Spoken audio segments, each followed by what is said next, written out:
Là, on est-tu sur mute, là? Non. Non? OK.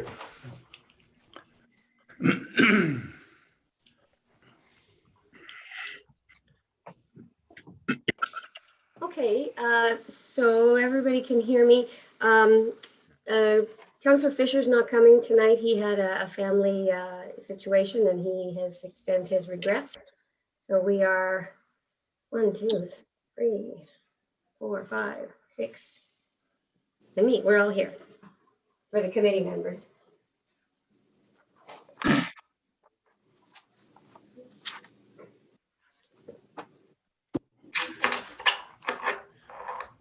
Oh, there you are, Mr. Chair.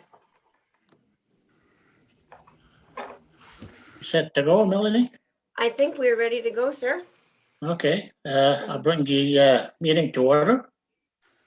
Is there any pecuniary interest to declare at this time? None? I'll have a mover and a seconder for the opening resolution for the adopt the agenda, please. Yvonne, Seconder? Sure. I will. Norm? It is moved by Norman, is moved by Yvonne Zuhaim and second by Norman Roberge. Be it resolved that the agenda for the meeting of December the 14th, 2020 be approved as presented. All in favor? Against? Carried? Mover and a second for the minutes. motion. No. First, the approval of the agenda. We just Yeah. did that. We just did that, then we're, Was not for the pecuniary interest? no, after that. Okay, I wanted to add something to the agenda. Okay. Okay, so, Let's amend the agenda. okay, So what were you wanting to add? I just want to discuss the format of this meeting. Okay. Request the chair to, Could you add this to the agenda? yes, Madam Clerk, can you add that, or? well, I'm just wondering, where do you want me to put that? At the end. At the end? Sure, why not? Okay. That's your Okay. preference, it's fine with me at the end, So meeting format? yeah, Okay, I'll put that as number 9. So it is moved by Yvonne Zuhaim and second by Norm Roberge. It resolved that the agenda for the meeting of December the 14th be approved as amended. all in favor? Against? Carried? So now we adopt the minutes of November 9th. And a mover and a seconder, please. No. Huh? Or Yeah. Fine. You know what? I pense ça. It is moved by Joanne Savage and seconded by Fern Pellerin. Be it resolved that the minutes of the meeting held on November the 9th, 2020 be adopted as amended, or be adopted as presented. Anybody against? No, carried. So before we go on, I'd just like to say that if there's people that want to get involved in the meeting, we will be discussing the issues at the committee level first amongst ourselves. You're going to be listening, of course. But we would like you to, if you have a question later on, I'll open up the floor. If you have a question, please identify yourself and your address so Melanie can track you down if there's an appeal. And you can speak in English or French. So I guess we can move on to the first item, Madam Clerk. Thank you, Mr. Chair. May I have a mover and a seconder for the deeming bylaw? Yvonne, Seconder? May I have a seconder for the, for the resolution, please? écris ton. Sure, yeah, Fern. Where are you sleeping tonight, eh? What's going I on? was gonna say, guys, we're gonna be here a long time. It is moved by Yvonne Zuhaim and seconded by Fern Pellerin. Whereas the owners of lots 10, 11, and 12 on registered plan 36M 598 have applied to the municipality to have the lands deemed not to be lots on a registered plan of subdivision pursuant to section 50 sub 4 of the Planning Act. Therefore, be it resolved that the West Nipissing Planning Advisory Committee recommends that council for the West Nipissing municipality adopt a bylaw deeming lots 10 to 12, Plan 36M 598, not to be lots on the plan of subdivision. Okay, so I'll open up the floor for comments on this. I think we've done this before, right, Melanie? We have, Mr. Chair. So is there comments or issues that committee members want to discuss? Nope. Barring none, I'll, Denny? Yep. oh, sorry, I didn't see you. Okay, Fern? Just one quick question, Melanie. I should know that by now, but like the three lots, 10, 11, and 12, by the deeming bylaw, they just all merged together now? Yes. And then they come back to the to the committee of adjustment to split them.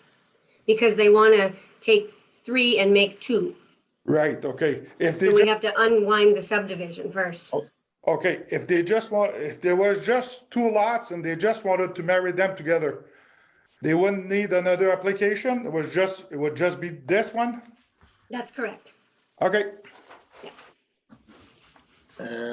Any other issues for committee? Okay, I'll open up the floor for anybody to comment on this issue. No comments? Nope. So I guess we'll bring it up to a vote, Melanie, or? All in favor of proceeding with this subdivision amendment? Dan, I'm in favor. Okay, that's carried.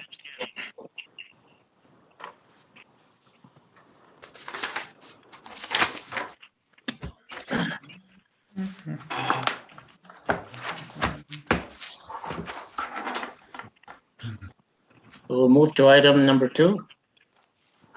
Thank you, Mr. Chair. And just, I'll read the resolution and then I'll provide a little bit of information for those who may not be familiar with the process here. May I have a mover and a seconder for the resolution, please? I will move. Norm? Seconder? Thank you. It is moved by Norman Roberge and seconded by Joanne Savage. Whereas the Funeral, Burial, and Cremation Services Act requires that a municipality approve the establishment of a crematorium and to provide notice. And whereas 1929903 Ontario Inc., carrying on business as Crystal Crematorium, has applied to the Bereavement Authority of Ontario for a license to operate a crematorium at the property located at 13 Industrial Park Road in Sturgeon Falls, legally described as part of Lot 7, Concession A, Parts 1 and 2, Plan 36R 13688. And whereas the property is zoned M1 or M2, heavy industrial, and it is a permitted use within the said zone, be it resolved that the West Nipissing Planning Advisory Committee recommends council for the West Nipissing municipality authorize the establishment of a 162 square meter crematorium at the property located at 13 Industrial Park Road in Sturgeon Falls. Through you, Mr. Chair, the Bereavement Authority of Ontario, part of the application package for the establishment of a crematorium requires that a municipality provide written approval. Notwithstanding that this property is already zoned correctly and a crematorium is a permitted use in our zoning bylaw, they do require that there be public consultation, but they don't really tell us, there's no real process. Unlike planning, they just let us do it. So I thought that this venue was the best place to do it, given that this board meets every month anyways. So I'm just bringing it to this committee for recommendation to council. So is there any comments on this from committee members? Joanne first. The public consultation is going to be for which duration? It was already advertised. It's been on the website and then it was in the paper. And then after council passes the bylaw, there's a 15-day appeal period. Okay. But the date that it appeared in the newspaper, is that our local newspaper? That's correct. Okay. And is it going to be, was it advertised in the previous edition or the upcoming edition? That was in the previous edition. Okay, And there was also there was an ad in the paper and it linked it to the news and notices on our website as well. okay, perfect. So Melanie, the 15 days will start only when When council passes the bylaw. Okay. Any other comments? Joanne? Was this the parcel of land that was sold quite a few years ago, a couple of years ago, for the development of Yep. this venue? That's correct. Okay, and the parcel itself was what, 5 acres? That's right. Okay. Any other comments from committee? If not, I'll open up the floor for outside comments. Is there anybody that wishes to comment? No? Okay, so we'll proceed with the vote. All in favor of proceeding with this bylaw?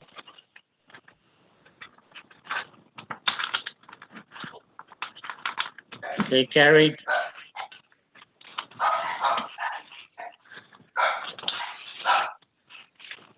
Somebody's, Move to the Mr. next Chair, item. we could ask people to put their things on mute if it's possible. Yeah, I know Stacy, there's some people joining us by phone and I know they Yeah. can't, but maybe they can. they're pretty well on mute, all of them, Yeah, I know. Just, besides Mr. Larrabee over there. I thought I heard a dog. I don't own a dog, but that's okay. No, that's mine. My son Well, just, that's yours. my son, How many? How many, Mr. Chair? well, it depends on the I'm- bylaw, I'm teasing you. just one. Okay. so we'll proceed to the next one, Melanie. It is, I need a mover and a seconder, please. Yvonne, And Joanne. It is moved by Yvonne Zuhaim and seconded by Joanne Savage, whereas a public meeting was held for the purpose of amending zoning bylaw 2014-45 for property located on Old Highway 17 in Verner, and whereas written concerns and objections have been received, be it resolved that the West Nipissing Planning Advisory Committee recommends or does not recommend that Council for the West Nipissing Municipality adopt the proposed zoning bylaw to rezone the property located on Old Highway 17 as follows.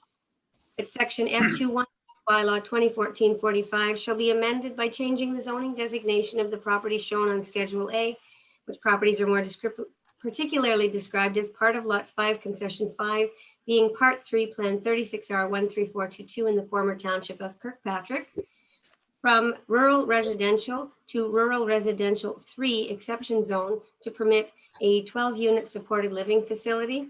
And for the purposes of this bylaw, the definition of group home for the RR exception zone shall be amended as follows. Group home shall mean a dwelling unit, including accessory dwelling units, in which up to 12 residents, excluding staff, live under responsible supervision consistent with the specific requirements of the residents. And the accessory uses of the rural residential exception zone 2 shall be as in table 6.1 or 6.2 rather, and shall also include the following agricultural uses as in 3.6, but shall exclude truck gardening, animal husbandry and dairying, greenhouse as in 3.72, and place of worship as in 3.135. Through you, Mr. Chair, I'll just give a brief summary. This application came before the committee back in September, and it was recommended. Following that, it returned to council. There was some concern that there had been insufficient public consultation. And we did find out that there was a clerical error.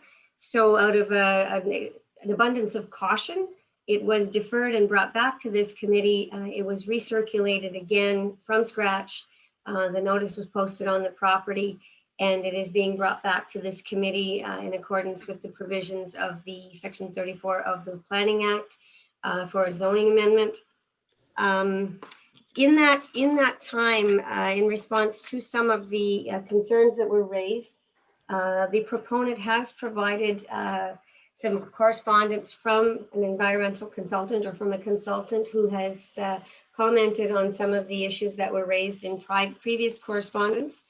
In addition, we did receive 2 additional correspondences today, and I will ask if this committee wants me to read them out loud. I believe that the residents were wanting them to be read out loud. They're quite lengthy. I'm going to can I go through them quickly? Sure, sounds good to me. Okay. So the first concern that I received this morning was from Mr. McKay, and you'll recall that Mr. McKay had made representation at the last meeting. He mentions, he discusses the buffer zone, which was discussed at the previous meeting in terms of establishing a tree line buffer along the side of the property. He comments on the Ontario Fire Code requiring a 6-meter year-round roadway, which must have at least 3 meters clearance. He does make comments about the proposed buffer zone and whether or not it would provide enough room for emergency vehicles. He speaks to the wells and septic system being located so that there's no impact on the property, also applying to storage. He states that the new report provided by Miller and Urso begins to answer the question of the practicality of the development, but leaves out the broader question of the potential impact in so doing. For example, the report provides commentary on the amount of water required and well infrastructure, but does not comment on the potential impact of 2 major wells being introduced into the area, both with significant daily draws. I won't read all of that. He discusses raw manure from the animals and not associated bedding materials. Yes, all the pieces of what is proposed may still fit, but they can be arranged in a manner that meets municipal and provincial separation distances, are protective of public health, and prevent off-site impacts. For example, multiple areas inside of development of the 2 wells, large and elevated septic system buffer areas all require minimum separation distances from one another, the river and the roadway, property boundaries, etc. And nowhere on the mapping does it show that this is actually achievable. A little done in the manner that is conducive to this area and without impact to the neighboring property owners.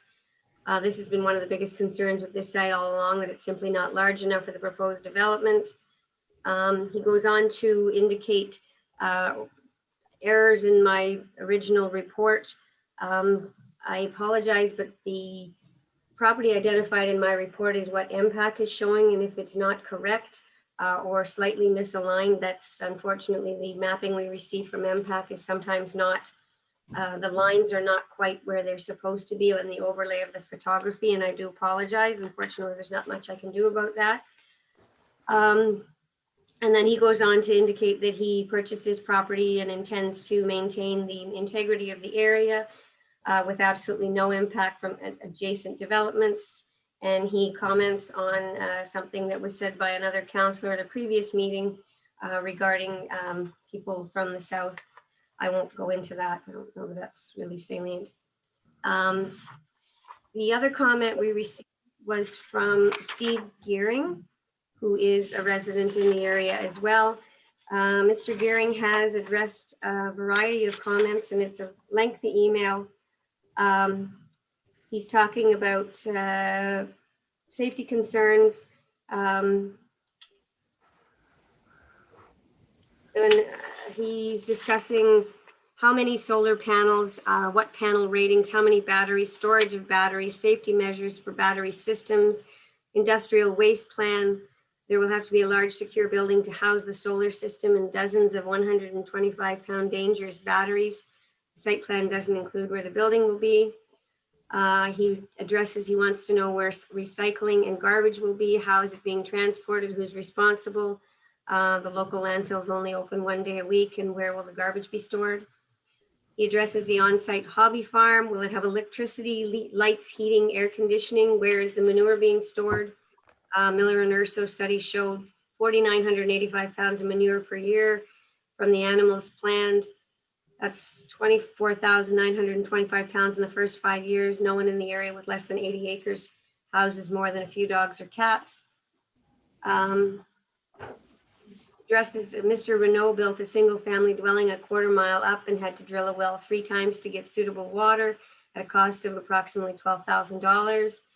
The Heavies, who live less than 800 feet down the river, had to drill twice for enough water for a single family dwelling. Crews next door had to drill over 600 feet to obtain a suitable well.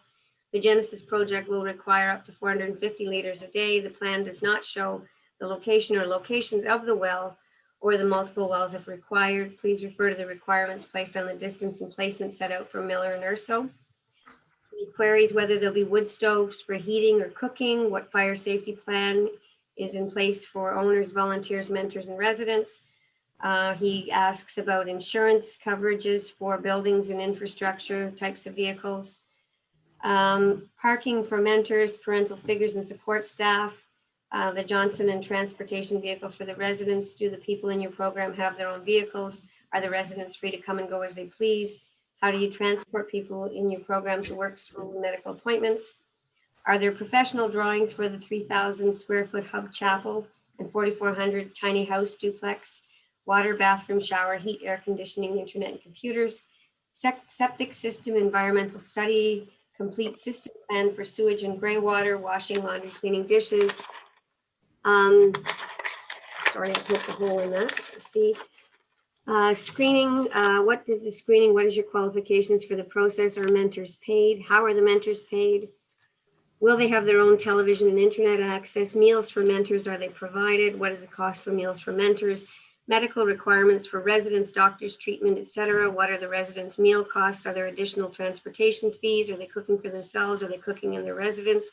Who supplies the kitchen utensils and pots and pans, etc.? How are the groceries paid for? How are the snacks, treats, etc. dispersed? Clean drinking water, is it available in each residence? Will they have their own television set and internet access? Is there additional cost for these? Fire pit, what type and size, what safety measures in place, who can make a fire, what supervision will be in place, when are fires allowed? Basketball court, what size is it, what surface material does it consist of? Treehouse for men 18 and older, why? Shed and outhouse, what are the plans for the outhouses? What is the distance from the river? What is the waste management plan specifically for the outhouse? Sunroom, dock, and gazebo, what are the plans? How far from the river are they being built? Is this planning done to reflect higher water levels and faster moving water in spring and fall? The Vuv River rises a minimum of 8 feet in the spring and a high volume in the fall. There's an 8-foot steep drop at the river's edge in dry summer, and the lower part of the property will cease flooding in the spring. The picture in your representation does not resemble the actual slope and steep drop at the shoreline of the property. Do you plan on changing the river frontage? Have you contacted the proper water, shoreline, natural resource management, government agencies? Janet Pupelan organized a GoFundMe for Naluka Johnson to pay Mark's hospital bills at Mount Sinai in Manhattan, because Mark, I'm not sure that this really is something that pertains to thee. This seems to be personal information. I'm just going to skip that little bit there. I question the spending of the GoFundMe, $13,965, as it was posted to pay medical bills that were paid for by Medicaid. Going under the title not profit, yet charging rent and other undisclosed fees. Changes to the building and business planning to accommodate questions asked along questionable past practices brings many suspicions to the honesty of the presentation and intent. Furthermore, if the claims of ill health are true, how capable are they of running this project and ensuring the safety of themselves and the community? Claims that Mark has custody of his child every other weekend and he will be living with them during this time, and their safety is of utmost concern. It's a 6-hour drive to Hamilton, and I'm assuming his child is living in this area. Hazardous winter driving and poor road conditions are present and unpredictable for at least 6 months of the year. How often will Mike and Naluka be present at the village during this time, and how often will Mark be able to accommodate his legal and moral obligations to his child? If you consider the amount of infrastructure involved within a 4-acre lot, including setbacks, floodplain, and a steep slope to the river 3/4 of the way down the property, not showing on the Genesis, you must agree the building not possible at this location. Thank you, Steve Gearing and the residents of Verna. We also had two petitions that I believe that council and members of this planning were given. We did receive a petition in favor of the project, and we received a petition against the project, each with a number of names on them. So I think that's all I have, Mr. Chair, in terms of update. If you want me to just briefly summarize the project, or if you want to open the floor to comments. I know the proponent is here with us, as well as a number of residents. Yeah, we just might as well move on to the discussions, and we'll start with the committee, and thank you for that, Melanie. And Norm is first. Thank you, Mr. Chair. Okay, I have a bit of a, a statement to make. When this application was first presented at the original meeting, it appeared to meet all the requirements of land use planning.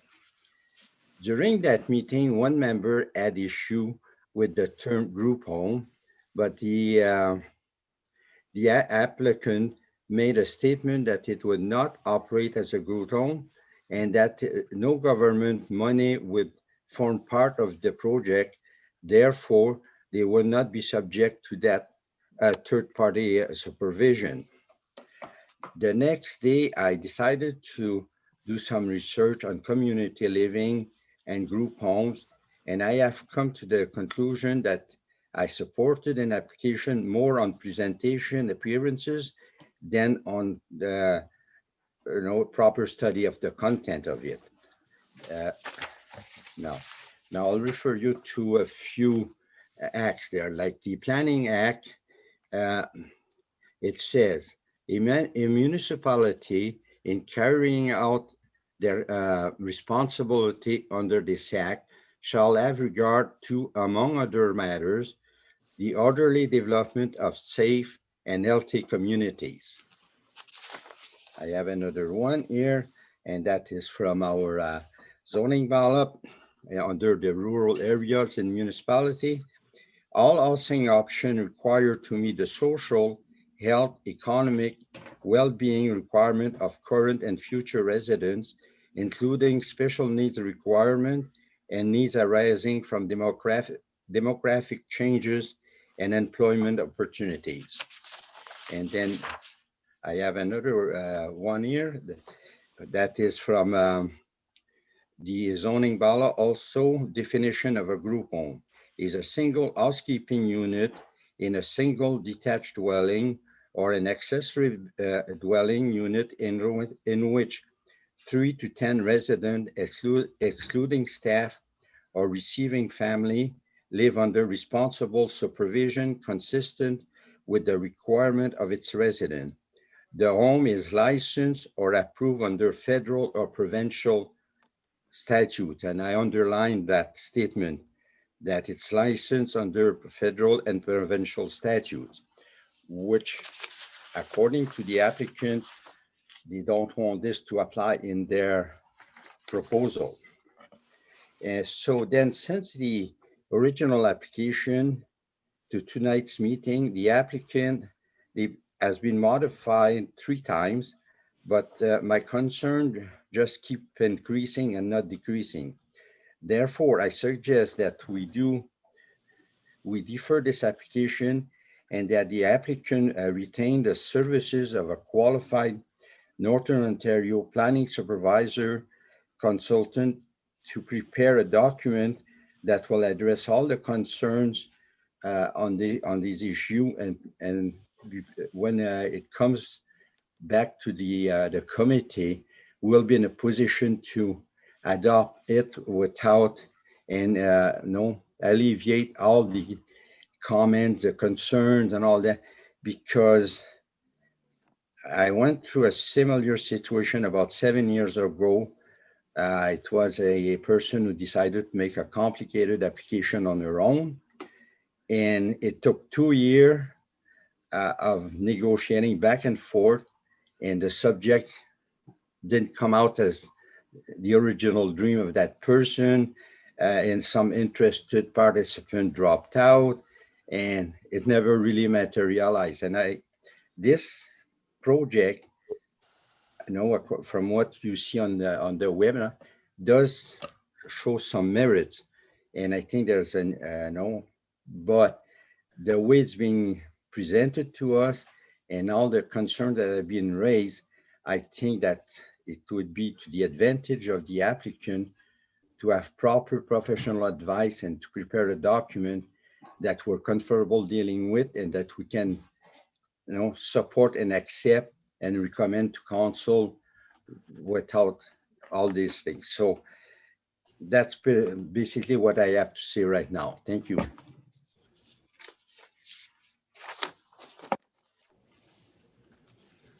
Back to you, Mr. Chair. Sorry, Mr. Ravita? yeah, thank you, Mr. Chair. I think that we have a motion on the floor, and I'd like to second it, that this be deferred as per what Mr. Roberge proposed. Okay. With the I think, motion on the floor, the only thing we can discuss is the motion that's on the floor. There's a motion on the floor to defer. Is there any, Madam Mayor or Joanne, did you have something? Well, I did want to ask some questions pertaining to it, and with the motion to deferral will prohibit any members to be able to ask questions. Okay, so any other comments on the deferral? Am I seeing everybody up? Fern? Yes, I'm not sure. It's not fair to the applicant right now.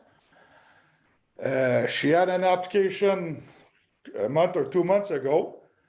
A clerical error or whatever was made, or was it because the petition came out? That's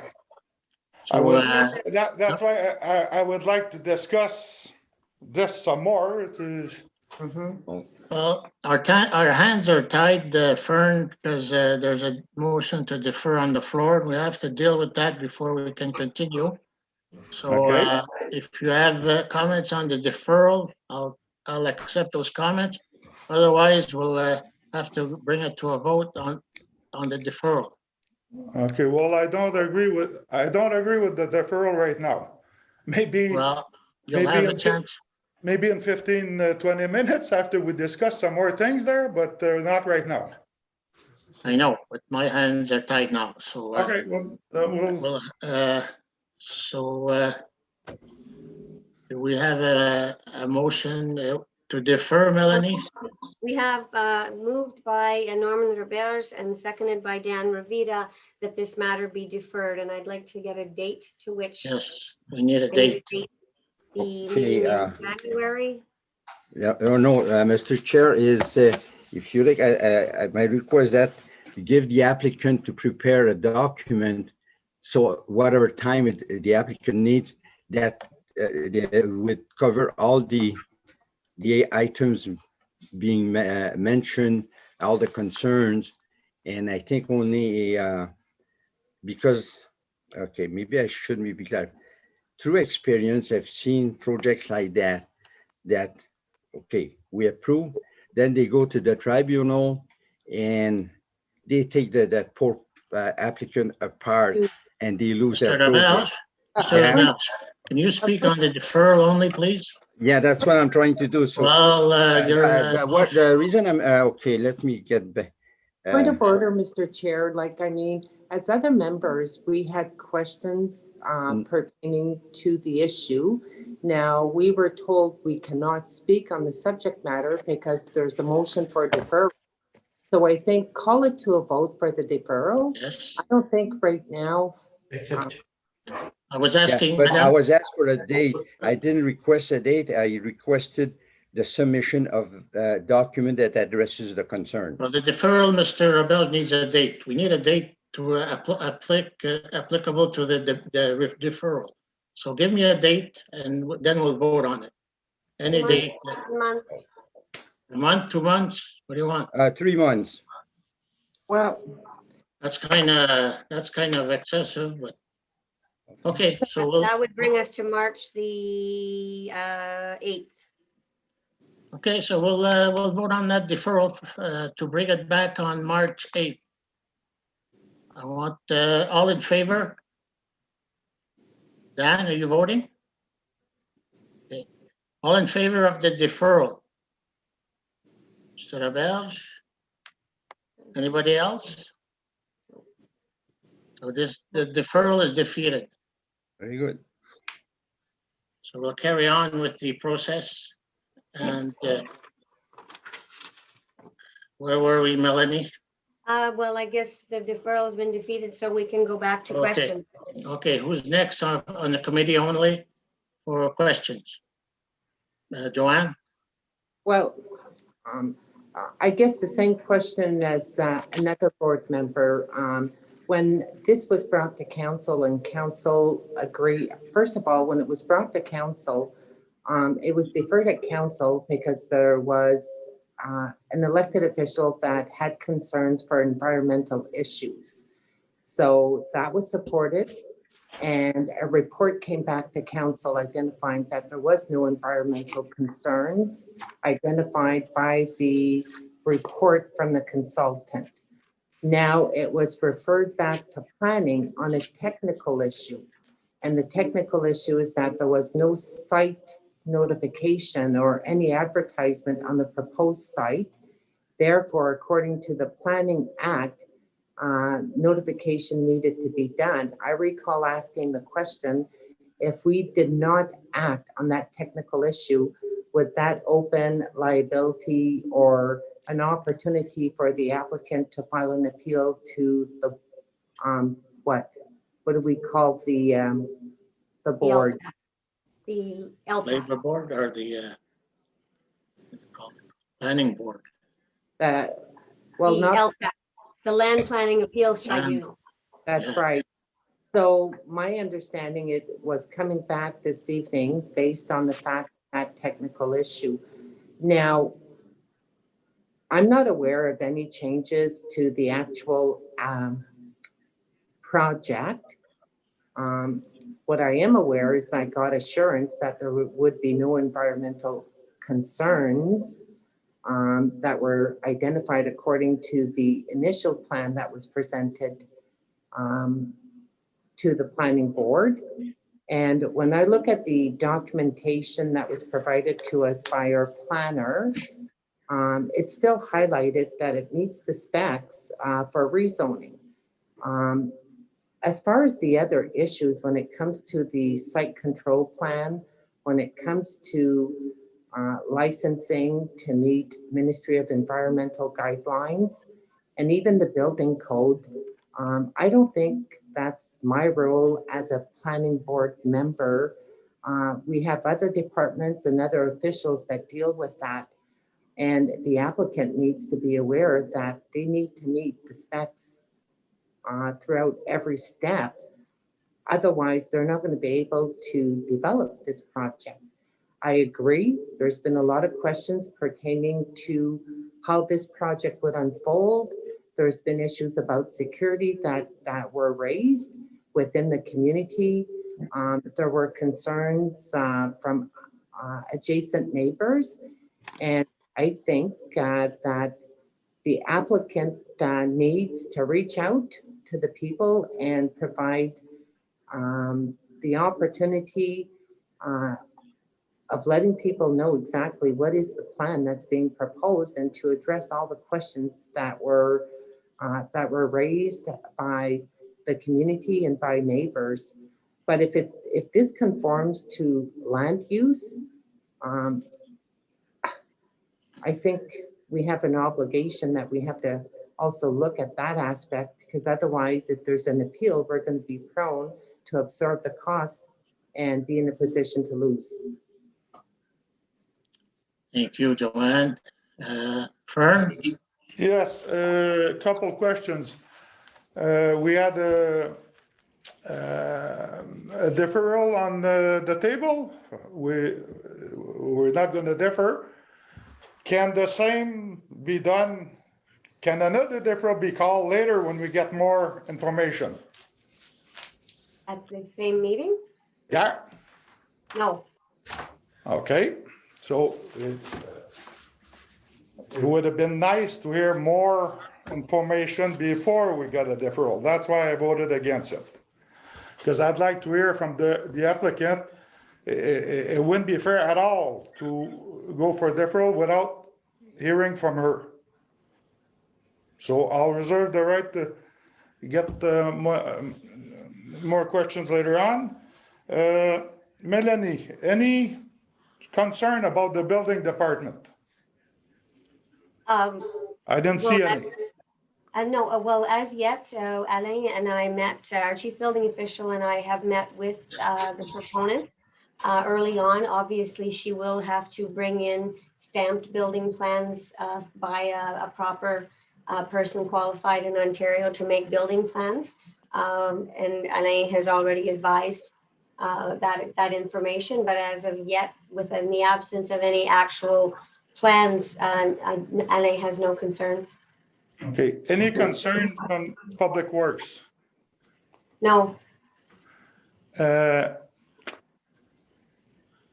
Which other entity has been circulated for their concern? Like police or whatever? The railway was circulated because the property is in proximity to an active rail line. And there was no concerns from them. We don't typically, if the access is off of a municipal road, and it's not a private road, we typically wouldn't consult the fire chief because only on a private road would he have to go and check the specs for getting in. So I don't yet typically address it with the fire chief on this sort of thing, or the police if it's on a municipal road and has frontage on a municipally maintained road. Okay, last question for now. What was the main concern of the petition that's against that in general?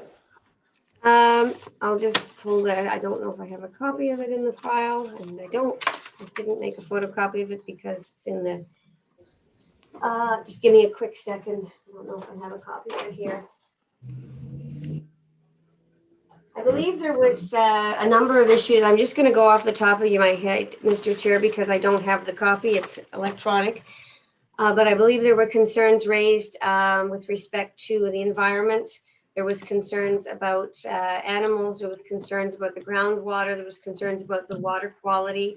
I believe there was concerns raised with respect to upstream and downstream water bodies and watersheds. There was concerns about, I believe, property values, public safety, and like I said, I'm just going off of the top of my head. There was concern that the property might not be big enough for what was being proposed. I can read it to you, Melanie.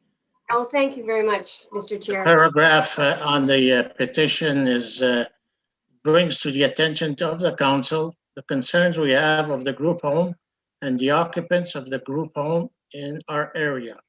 Safety of our families, property, and what will happen to the value of property, increases in tax, etc. Also, why were we not informed of this taking place when it is such a big project? We have been informed about ditches due before and land being severed, so why not anything about this? So that's all I got at the top of the petition. And they're all the same. So the concerns are just tax increases, and they're really concerned because they weren't advised or what do you say, not advised, but talk to them about it. I guess it's a matter of communication between the applicant and the citizens, but that's there's not really, I'm not seeing any other concerns really on the petition. And it seems that the petition is directed at council, not at our committee. Okay, last question. Was this discussed at the council level, or was it just brought back to us? It was deferred, I think Melanie was deferred to, for environmental issues, and then it was brought back here because of administration issues. That's correct, Mr. Chair. It was deferred at council due to concerns raised by a member with regard to environmental concerns. And then it was subsequently, when it got back to council to the after the deferral with the information, I indicated that I had made a mistake in my department. The sign, the public property sign, got given to the wrong person, and it did not get put up on the property as we had thought, and we only became aware of that afterwards. And as the mayor had indicated when she was speaking, because that was a mistake on our part, we felt it prudent to recirculate again and to put the sign up just to ensure that there was no technical errors that would negatively impact the proponent. That Okay. answer your question, Member Fern? Yeah, okay. Yeah, Thank you. that's it. That's it for now, Mr. Chair, until I hear from the applicant. I may have some more questions. I'd just like to make a few comments. This is being recommended by our staff that it abides by the provincial policy statement and our official plan. So that's the main concern here.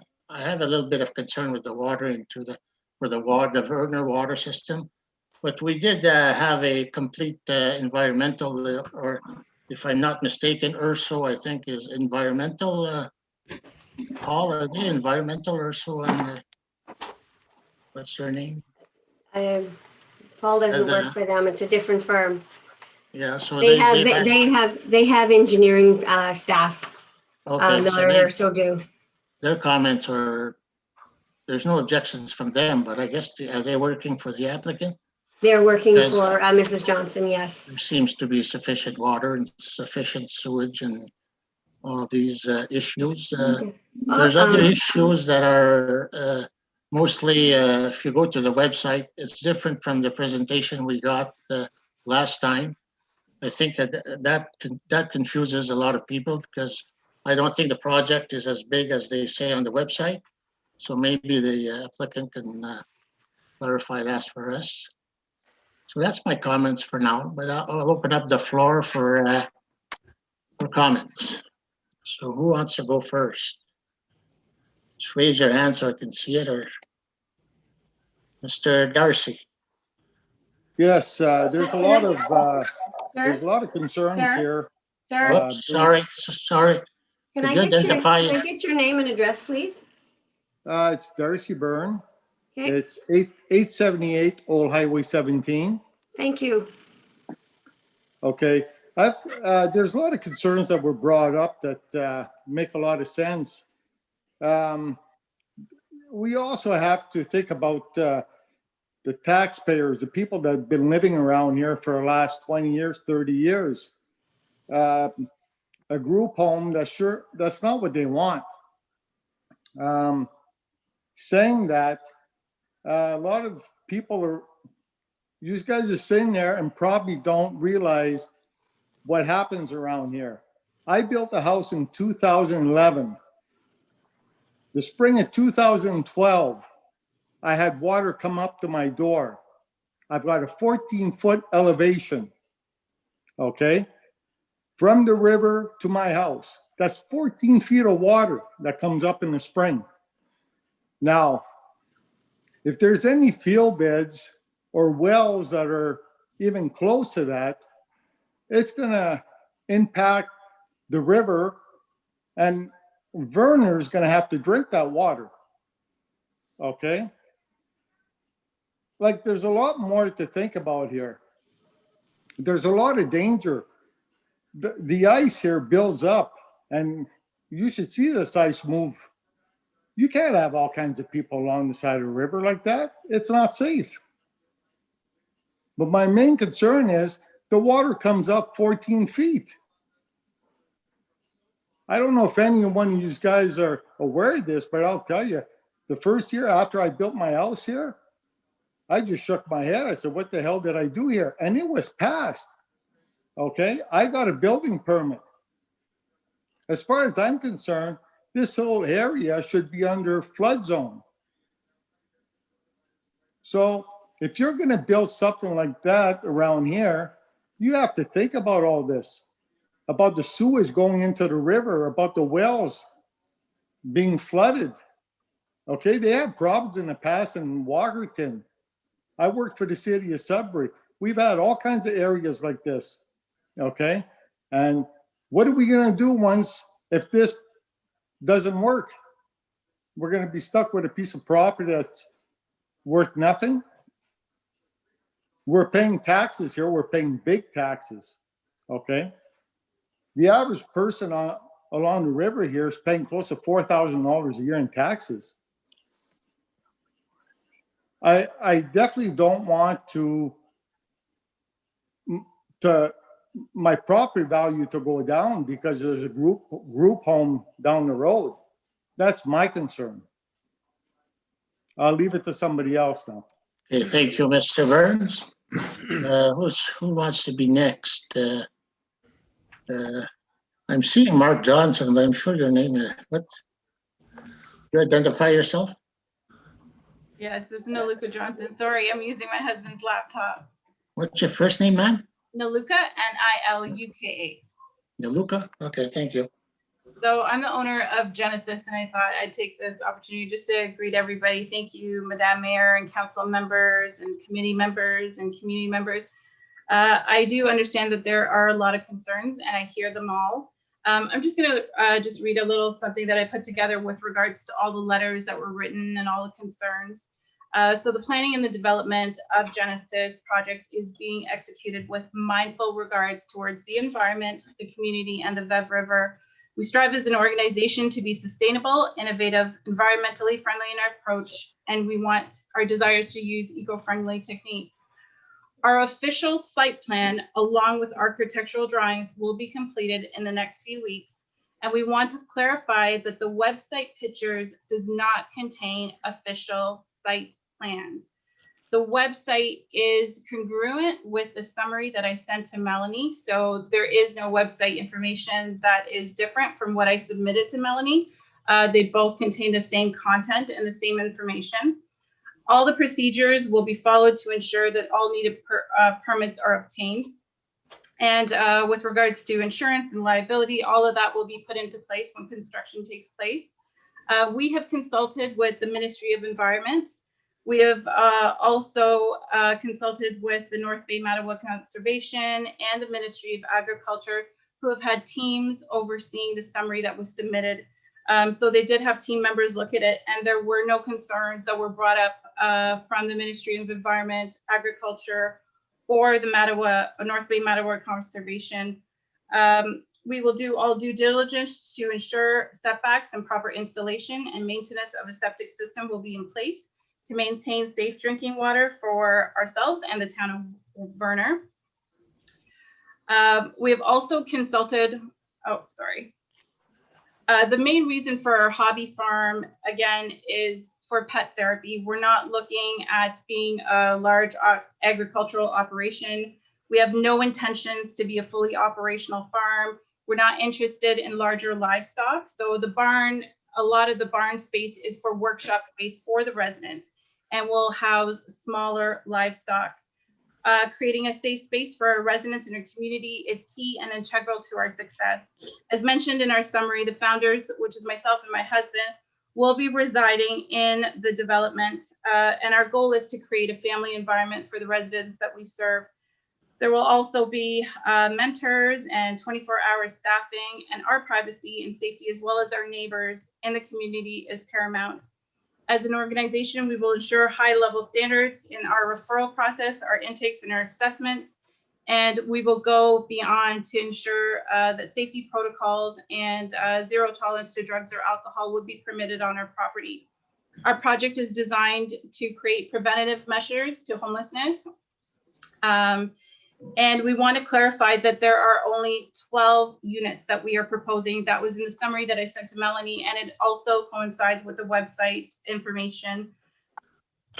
We are not a rehabilitation center. We're not a homeless shelter. We're not a halfway house. Our goal is to be supportive housing. So that is what I submitted in the summary. Our goal is to be a supportive housing nonprofit. That has not changed.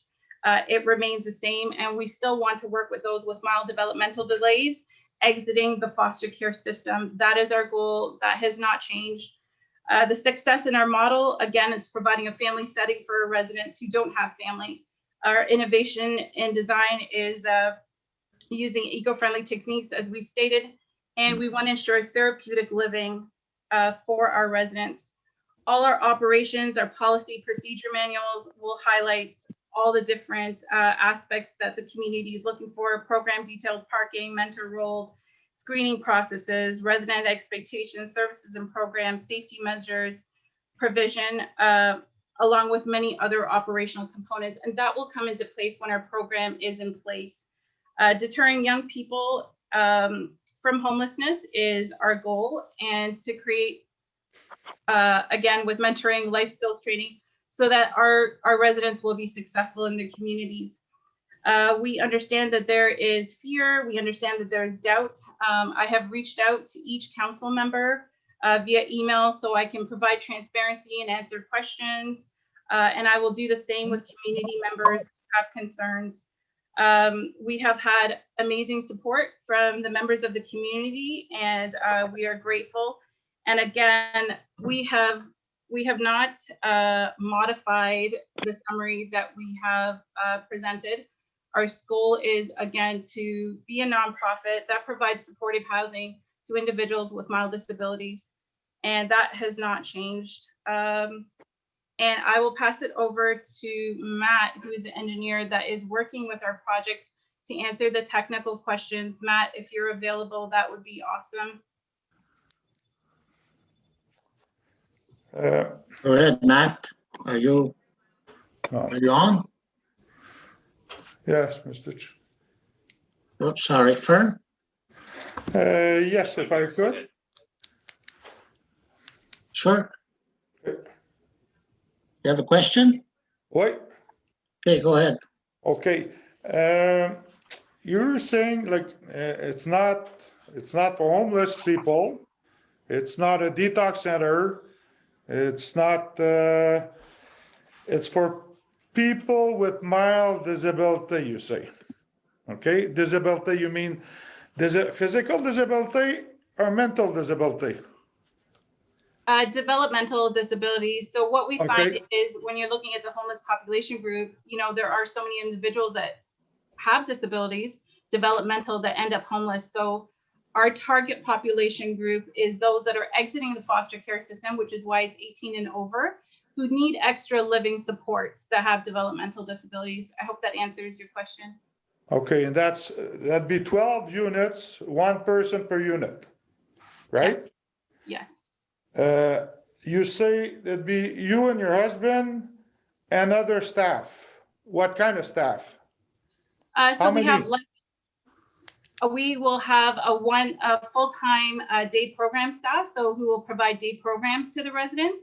For example, life skills training, whether it's cooking, whether it's budgeting, etc. So they will provide that. We will also have volunteers who will assist, and mentors. So no night staff. Yes, overnight staff. So there will be 24-hour staffing. Okay, one staff. Well, during the day there might be more than one, but at night there will be one overnight staff. Okay, so all this you're saying, it's nice. How can the neighbors or whatever be assured that that's gonna be happening there? Like there's no guarantee. You got a couple empty units, we just want to fill it. Right? Yeah, I mean, there's no guarantees to anything really in life, right? I am proposing to the best of my ability to ensure that all that we're suggesting will happen. Okay. And again, as I said to you, my husband and I will be residing on site. So it is not something we don't want to leave in an unsafe environment, right? So currently on a personal level, my husband and I do house individuals who have developmental disabilities and who need supports, extra supports, and they reside in our home, and we maintain a safe home environment. We have no issues with our neighbors. You know, I have a stepdaughter that comes, and our goal is not to live in an unsafe environment. So we will do our best to ensure safety of, you know, of the residents and the community. Okay, thank you. You're welcome.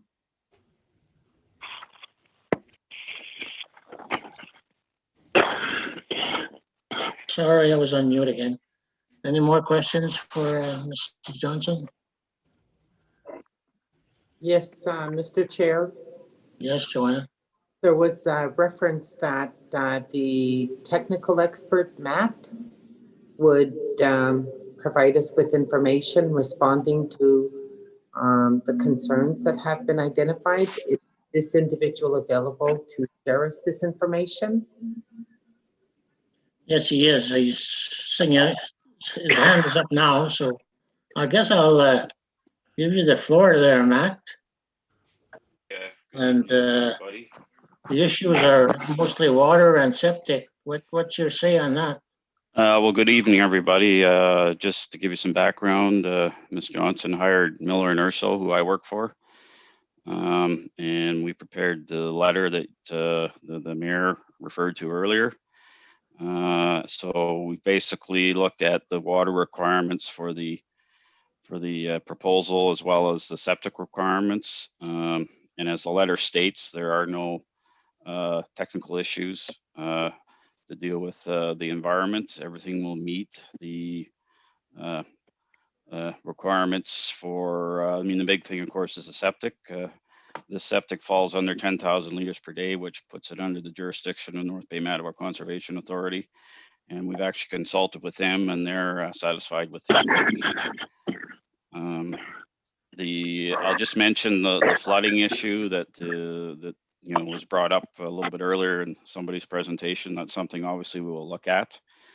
But I'm not aware of any that the property sits in a flood zone. And that's actually under the jurisdiction of the North Bay Mattawa Conservation people as well. And when they looked at it with us, they didn't bring that to our attention. We'll double check that, but I don't foresee that being a problem. I mean, we looked at, like I say, the amount of water, the septic, we did touch upon runoff management. That is excess water because of the roofs and paved surfaces. And the proposal, as Ms. Johnson has alluded to, is to basically develop in such a way that there will be no extra runoff, and we'll do that by catching it. And actually, we're looking at things like reusing the runoff for irrigation, storing it temporarily, etc. I.e., it's going to be we call a net zero impact type of development. What else? The amount of manure that we're creating is very small.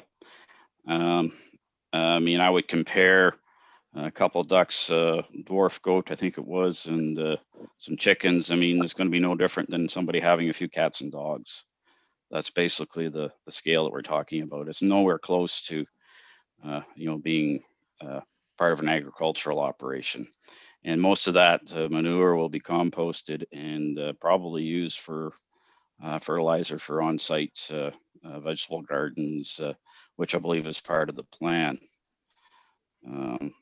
You know, I think the mayor mentioned our letter earlier and concisely said that we've addressed all the concerns as far as I know. So unless there's any other specific questions, I'll end my say here. I have one question for you, Matt. Sure. I'm just wondering, have you checked around to see what the water, underground water level was, if there's sufficient water there for your wells? Well, this 4,800 or 4,500 liters per day is no different than say a large home.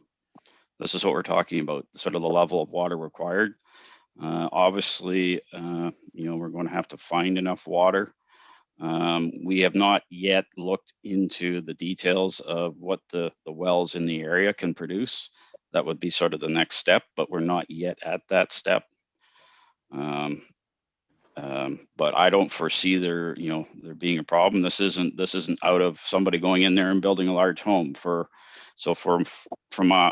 maybe somebody could tell me what's the largest home you could build in that property. I mean, this is like building just a large home. In fact, the footprint's a lot less because of the tiny house units. So. Okay, thank you. Any other questions for Mr. Parfit? Yes, Peter? Yeah, Peter Quinlan, 33 McDonald Road. Okay. Just a couple different questions for Matt and also Mrs. Johnson. So, because you did this study with 16 people, so is that the maximum that you're going to look to house at any time, and kind of 15 animals? Because I know you said the website wasn't exactly, kind of matching the proposal, or it was. So the maximum amount of people you're looking at are 16. So that would include 2 live-in house parents, which is my husband and myself. It would include 12 residents, and it would include staff, 2 staff. Okay. And if that were to change, then Matt, you would have to relook at the study as well. If there were different number of people or different number of animals as well. Well, the flows for the septic, as they're defined in the building code, are more dependent on what you can have in terms of people living there. And 16 is basically the maximum capacity of the living accommodations. Okay. So I don't foresee that the number of people would go up because of that. And that's basically what it's based on for your septic design flows. For example, if you build a 6-bedroom home, and then try and make the argument that you're only going to have people in 2 bedrooms, that won't change the design flow. We're always looking at the maximum capacity of what we're building, and that's been already taken into account. Okay, so as long as, like you say, that's known with 16 maximum people, 15 animals, that will all be okay. Being at 33 McDonald Road, I own the property just before the bridge, and I can concur with Darcy that I've seen the river go as high as it's almost overflowing the bridge. So it's a foot below that bridge in the summer. It would be 15, 16 feet below that. In the spring, it is right underneath that bridge. And my property will flood, I would say, probably 20 to 30 feet up.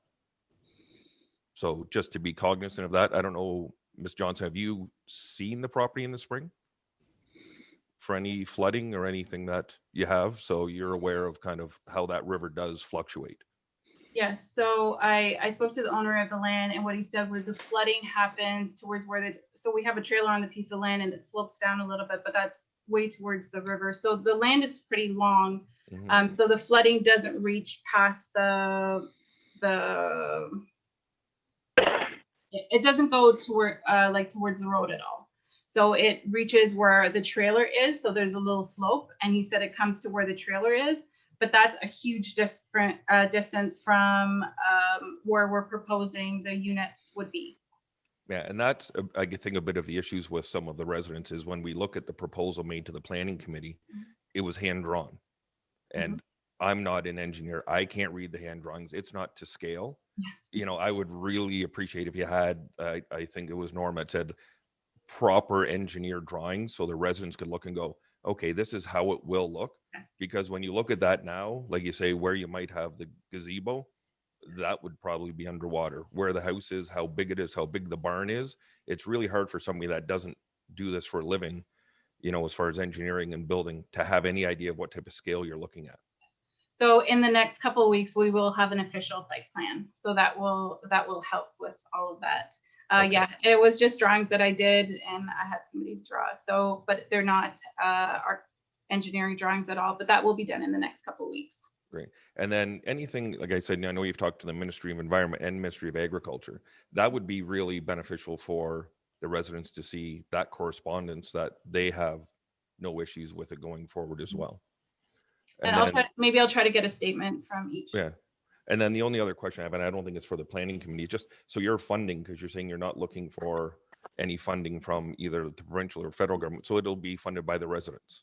No. So what I was stating is I didn't want to set it up as a group home, meaning group home funding with the Ministry of Child and Community Services. We are looking right now, there is a rapid housing initiative proposal that we're looking at, but it's not Ministry of Community Social Services, which was what originally, I wasn't looking at being a group home. So as a nonprofit, we will function as a supportive, affordable housing. That's what we're proposing to do. With the residents, they would be funding the majority of that? So yes, they would be paying rent, and also those that have mild disabilities, they have what is allotted to them called passport dollars. So we would be using both sources of income to sustain the program. So kind of like their disability funding would help sustain.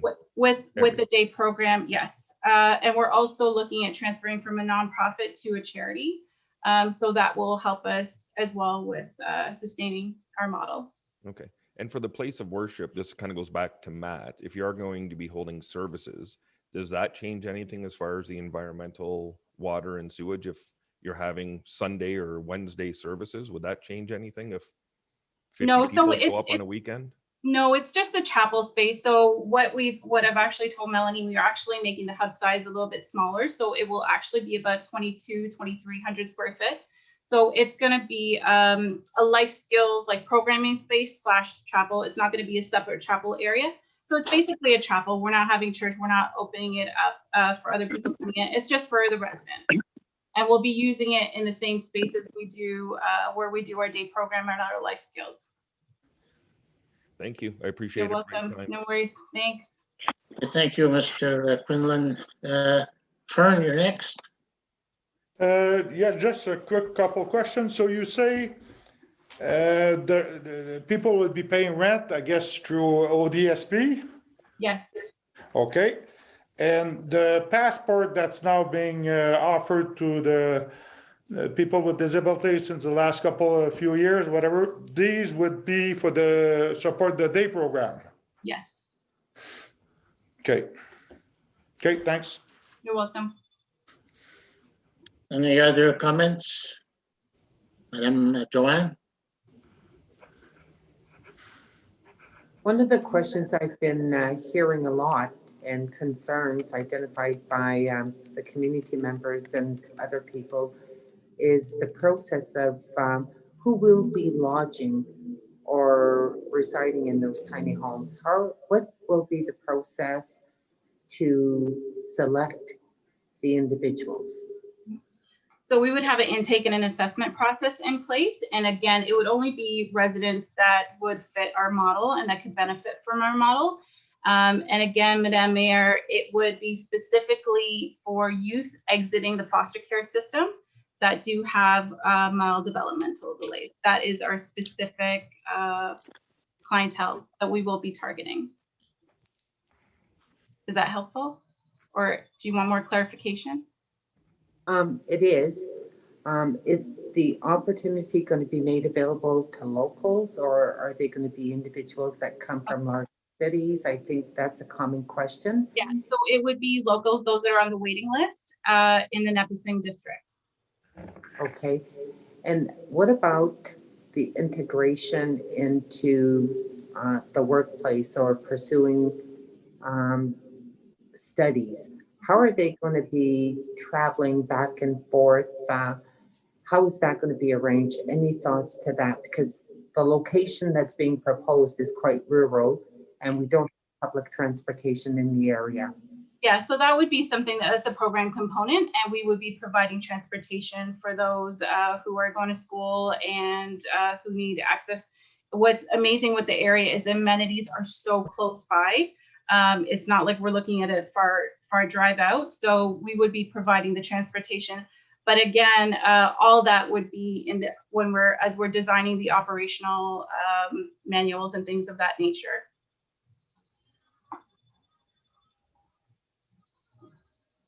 Thank you. Mr. Ravita? Thank you, Mr. Chair. Mrs. Johnson, in the continuing of housing, people seeking housing, there's the homelessness shelters. There's the transitional housing with wraparound services, which is pretty extensive. And there's transitional housing, then there's housing that people can apply for. Where do you see yourself in this continuum of housing? So mine is specifically with regards to supportive housing. So housing that has supports in place. The issue that I've had and other people have brought to my attention is the whole issue of sustainability. I don't know if you know, but I'm a board member of DSAB, and we do have a homeless shelter, and we have transitional housing, and it's quite expensive to operate.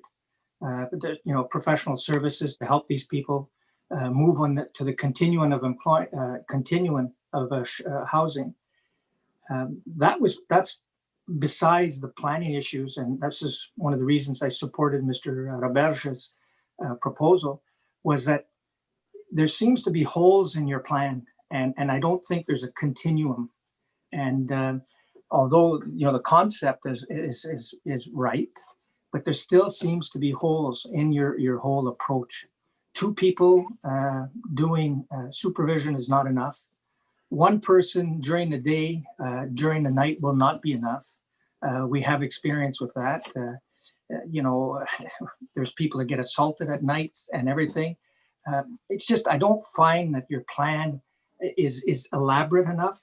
And we're asking on the planning issue, although, everybody's very elaborate saying that it meets all the conditions of planning, there's other issues beyond that I think that you haven't put any of the fears that the anxiety of the people that live around that area.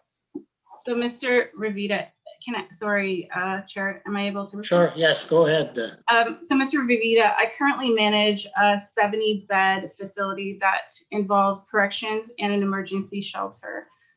We have been running what we're running. Currently I have 3 youth in my home right now, and it's my husband and myself.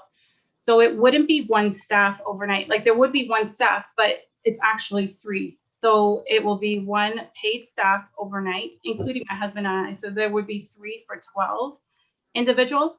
And during the day, it would be the 2 house parents. There would be a full-time staff, and there would be a part-time staff and day program. So we're looking at 4 individuals during the day. I have done the budget. I have worked it all out. So with regards to this meeting, this is pertaining to land use.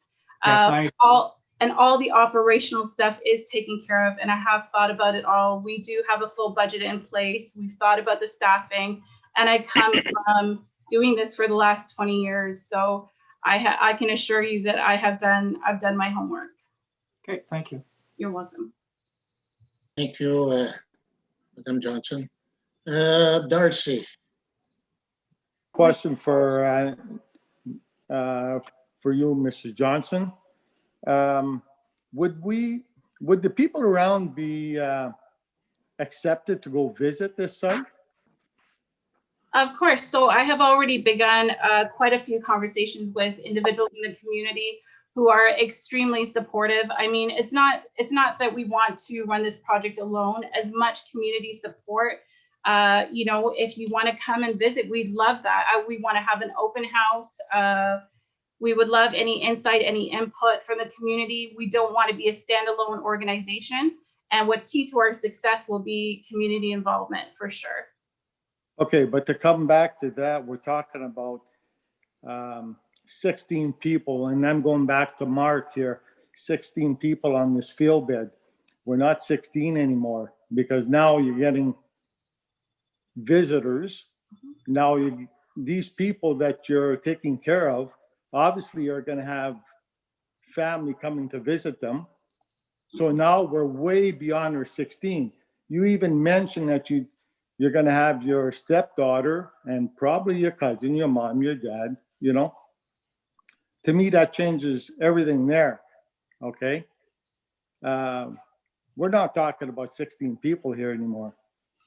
And as far as, I think Dan was right about having 1 person at night taking care of it. You're saying there's 3, but obviously there's going to be 2 of you guys sleeping, okay?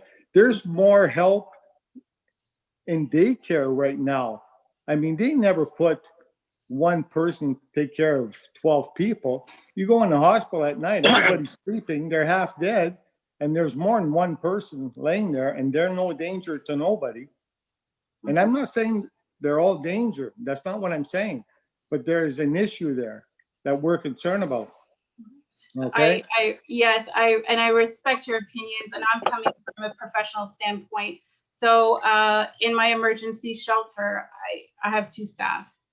And so to have 3 for 12 is actually over many shelters. But you don't. You've only got the one, because Right. the one's out during the night, and obviously he has to sleep during the day. So now you've only got 2. So we're dealing So- with a lot of technical operational issues right now, and I'm not sure that's relevant to this meeting. And whatever detail is needed, I can provide. But again, we are looking at a 16-person maximum. With regards to people coming and visiting, they're not staying there. They're not. We're still and using the toilets. And again, it will all be a part of the operational manuals. Okay, Yes, Mr. Perfect, can you comment? Yeah, the comment about extra people coming to visit, that's no different than anybody's house. You'll have family over for the holidays, etc. In fact, I would think that this operation would not have people coming and staying overnight like you would at your family home, because they really don't have the facilities, and it doesn't have that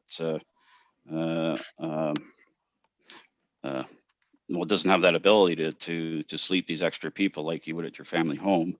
The other thing I was mentioning, when we come up with these design flows, the design flows, like I say, are based on the maximum habitation that we can have in a home or the buildings on a continuous basis. And there's always some extra capacity built into these systems, and that's how they're designed. So that to me will not be an issue. So, But I've seen the river, and last year was extremely good, and the year before, extremely good. I've seen water in those fields. Like the fields are flooded from the river. So I don't know what you're gonna do there, because you guys have to take a shot. Because if you take a shot, that's what I did when I built a house here. I've got 14 feet elevation to my door, and it came right to the door. And I've heard there's worse years than that. So what are you gonna do with that? And I never said it was a flood zone. I said it should have been a flood zone. well, once we, once we get past the zoning and get into the design, we obviously are going to look at where the facilities need to go, and we have to take the expected flood limits into context as part of the design, and this will be done in more detail than would be for the normal family home. It sounds to me like you built a house and you have concerns about where your house is. Again, that's a conversation that needs to be had with the North Bay Mattawa Conservation Authority, because they are who's responsible for regulating flood zones. So that you brought up a good point that I need to question them on. And when we do a site survey, we'll define the topography and the heights, and we'll certainly be taking that into account. So, because they passed my field bed, and obviously they weren't aware that the water was coming up that high. well, if your field bed's flooding in the spring, that's certainly not a good situation. I agree. Exactly. That's my point. Okay, thank you, Darcy. Any other? Okay, Mr. Revita. Thank you, Mr. Chair. Correct me if I'm wrong, Mr. Chair, but when we passed the first one, there was a mention that there was going to be a buffer around the yard to ensure that there's some security. Do you recall what we had stated that would be?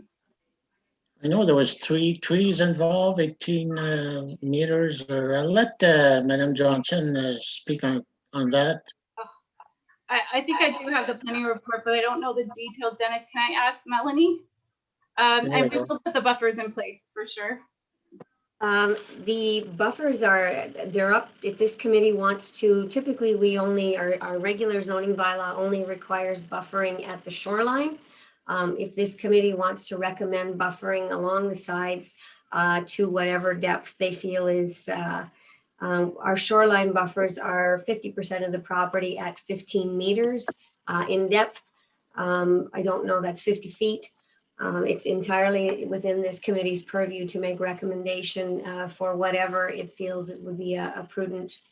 I don't think there's anything, I believe the property's pretty wide open, so obviously it would have to be planted. Am I correct, Mrs. Johnson? The property's pretty wide open right now. Yes, it's So it clear would- at it this would- point. Yeah. Yeah, so it would take a little bit of time, I think, to get the vegetative buffering in place because the trees would have to grow. Mr. Chair, supplemental to that, please. Okay, go ahead. Thank you.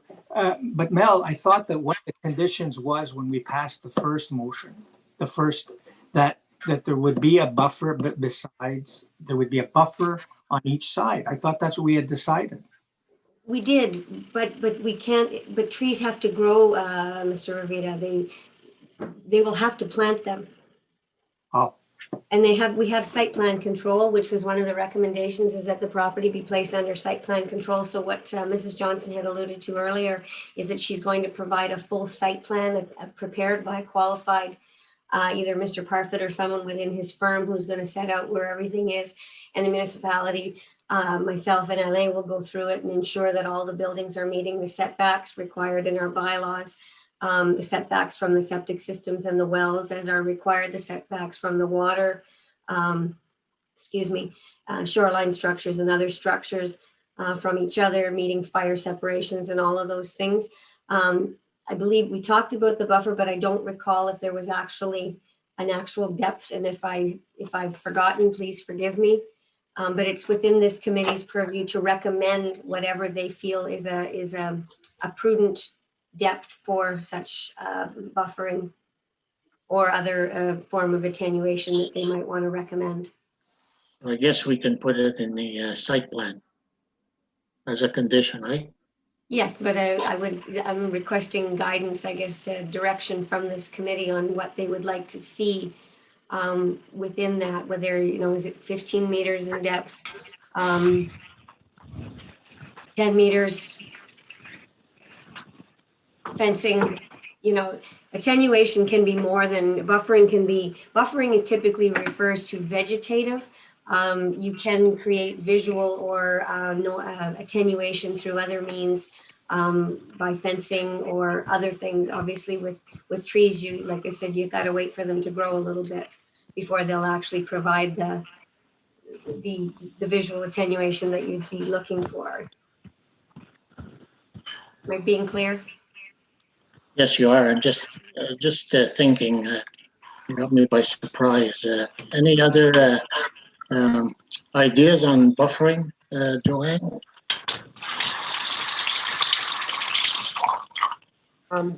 I agree. There have guidelines as far as buffers required. I think it should be a minimum 10 meters, and it should be outlined in the site control plan as well.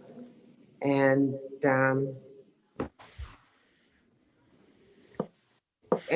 technical question here, will the site control plan be shared with the planning board at a later date once it's being drafted? Through you, Madam Mayor, it's actually, it comes to council through our site plan control bylaw. It actually will come to council because it'll be council that'll ultimately approve this bylaw. The site plan control agreement will come back to council. Okay. Can I raise another question, Mr. Chair? Yes, go ahead, Joanne. Okay. It was pertaining to the actual project. After reviewing the proposal several times, I sort of understood that the project is going to be done in phases, that the tiny homes is not going to be immediately 12 tiny homes. It was going to be spread out. Can maybe more information be shared regarding that? I know it's part of the project. It's not the building issue, but I'm still curious here to see what it is exactly what's being planned. So yes, Madam Mayor, I had set it up in phases. However, I had just recently applied for the Rapid Housing Initiative, which I'm sure most of you have heard about. So that requires the bill to happen in 1 year. Now, I have not got approval. I'm just in the process. So if that goes through, then what they're looking for is modular units to be put up in 1 year. So the hub and the tiny house to be put up. I think the timeline is March 2021 to March 2022. That is the timeline. But again, I have not been approved for the project as of yet. However, if that does not go through, it will be done in phases, Madam Mayor. So initially, we will do the hub. We will start off with the hub, and then we will do the units, and then the other buildings that were suggested. So that does not change. That's it. Okay, thank you, Madam Johnson. Any other issues? I know it's going to come back to the council anyways, but we need to vote on this issue. So, Melanie, if you want to read the motion, you're on mute, I think. Mr. Chair, did you want me to reread, or did you just want to call it to a vote? Yes, please reread the motion. Okay, it is moved by Yvonne Zuhayman, seconded by Joanne Savage. Whereas a public meeting was held for the purpose of amending zoning bylaw 2014-45 for property located on Old Highway 17 in Verner, and whereas written concerns and objections and oral concerns and objections have been received, be it resolved that the West Nipissing Planning Advisory Committee recommends or does not recommend that Council for the West Nipissing Municipality adopt the proposed zoning bylaw to rezone the property located on Highway 17 as follows. Schedule F will be amended from rural residential to rural residential 3 special zone to permit a 12-unit supported living facility. For the purpose of the bylaw, the definition of group home for the residential exception zone shall be amended as follows. Group home shall mean a dwelling unit, including accessory dwelling units in which up to 12 residents, excluding staff, live under responsible supervision consistent with specific requirements of the residents. Number 3, the accessory uses of the rural residential exception zone shall be as in table 6.2 and shall also include the following accessory uses as in 3.6, but shall exclude truck gardening, animal husbandry and dairying, a greenhouse as in 3.72, and place of worship as in 3.135. And is the site control included in that? Or? I can include it as number 4, that the property. Mr. Chair, the buffer. Pardon me? Mr. Chair, I think that it should be, the buffer should be in there. Well, that would That's fall gonna into be the a- site plan control. Yeah, it's Okay. going to be in the site, and we'll deal with it at the council. Okay, thank you. And number 4 added that the property be placed under site plan control. Thank you. Okay, so all in favor of proceeding? 1, 2, 3, 4, 4. So it carried. Oh, thank you. And Thank you, everybody. before we go on, I want to apologize to the persons who have joined the meeting who are for Committee of Adjustment. We are running just a little bit behind. So if you just be patient with us, we'll move to the next 2 items, and hopefully we'll move through them fairly quickly. You ready to go, Mr. Chair? I'm just looking for it. Jeez. Okay, go ahead, Melanie. I'll catch up. Okay. I'll need a mover and a seconder, please. Well, Guilford. Fern? All right, yeah. It is moved by Joanne Savage and seconded by Fern Pellerin, whereas a public meeting was held for the purpose of amending zoning bylaw 2014-45 for property located on Bay Street in Sturgeon Falls, and whereas no objections or written concerns have been received, be it resolved that the West Nipissing Planning Advisory Committee recommends or does not recommend that Council for the West Nipissing Municipality adopt the proposed zoning bylaw to rezone property located on Bay Street as follows. The property shown on SF4 of bylaw 2014-45 shall be amended by changing the zoning designation of the property which is described as part of Lot 5 Concession A in the former township of Springer, shown on the attached sketch, from heavy industrial M2 with a portion of hazard lands to R2 residential with a portion of hazard lands. Through you, Mr. Chair, I'll just briefly describe this property. For those of you who aren't aware, this is the property that currently has ASM on it. What is being proposed by the proponent is to build is to sever off a piece of property on the east boundary of the property and to build a dwelling for the owner and their family, a two-family dwelling, it is my understanding.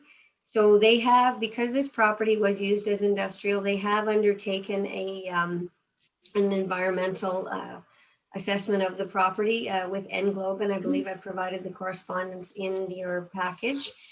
As also noted, this property is located in the what we call the industrial or the employment lands, but our bylaw does allow minor adjustments to our employment land designation. Property is abutting an existing residential zone to the east, and as anybody in Sturgeon knows, there's quite a bit of residential up and down Bay Street. So that is basically what's being proposed. I don't know, Mr. Goodridge is here on behalf of the proponent. Mr. Renaud, do you have anything to add, Paul? Sake of the timelines, no. Any other comments from the committee? All's good? So we'll, sorry, Joanne?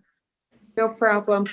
So, is it proper to have something on record, like my train of thought, when you look at new construction in the agricultural area, you just want a covenant statement identifying that, you know, if you're establishing a new residence in a industrial area or highly manufactured area, that people, you know, at the end, you have to be alert that that will be within your local surroundings. Can we add something to that, like we do with agriculture? Well, the person who owns the ASM is the one building the house. Yes, I know, but then the local surrounding, it's expected that you're going to have a lot of heavy equipment that travel back and forth on that road because of the type of companies located in the vicinity. Just a question. Paul, I'll put it to you because we don't have anything in our bylaw, just provides what permitted uses are. So the zone, anybody there would have to investigate, I guess, do their own due diligence to find out what is around them. And there is extensive residential uses east of the property as well as west of the property. The road it's an open municipally maintained road. As far as I know, there's no issue with respect to safety issues on the road. And like Melanie says, this is for the owner's own personal home. Under the commercial industrial uses, the owner can build a home within the same property anyway, even without going through a rezoning. But of course, this is better for both liability and financing purposes. So it does keep it totally separate from the business operation. Okay, thank you. Paul, sorry. Paul, where would the entrance be? Would it be on his other land or is it on Bay Road? No, they will have their own unique entrance for the residents. On Bay Road? That's correct. Okay. Any other issues? Okay, we're ready to proceed. We'll vote on the motion, Melanie.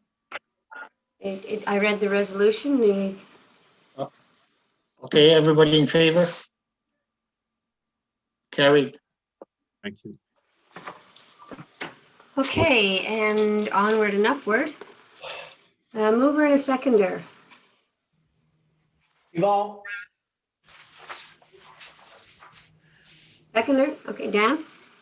It is moved by Yvonne Duhane and seconded by Dan Revita, whereas the public meeting was held for the purpose of amending zoning bylaw 2014-45 for property located at 207 Moose Point Road in Sturgeon Falls. And whereas no written concerns or objections have been received, be it resolved that the West Nipissing Planning Advisory Committee recommends or doesn't recommend that council for the West Nipissing municipality adopt the proposed zoning bylaw to rezone the property located on Moose Point Road as follows. that Schedule C2 of Bylaw 2014-45 shall be amended by changing the zoning designation of the properties shown on the sketch, which properties are more particularly described as part of Lot 10, Concession 5, being Part 1, NR 24, Parts 2 and 3, NR 24A, Parts 4, 36R 4832, and Parts 1 and 2 on Plan 36R 13635 in the former township of Grant in the municipality of West Nipissing, from tourist commercial to shoreline residential exception zone 11, including reducing the minimum lot frontage from 18 meters to 15 meters and the minimum lot area from 1 hectare to 0.36 of a hectare. Before I turn the floor over to Paul, those of you who are on the Committee of Adjustment will recall we saw this property that we're on in 2017. You'll recall we saw this property in 2017 when the owner requested leave. He wanted to demolish and reconstruct some of the cabins on the property. And the cabins were already, they were actually sitting on the Crown Reserve. They were sitting on the Crown land, which the proponent, Mr. St. Jacques, has since acquired from the Crown in order to cure all the encroachments. So he has gone through that exercise and did reconstruct the cabins. So what he's seeking by this is to, and I think I might have the wrong, I don't think it's 15 meters, it's 7.5, is it not, Paul?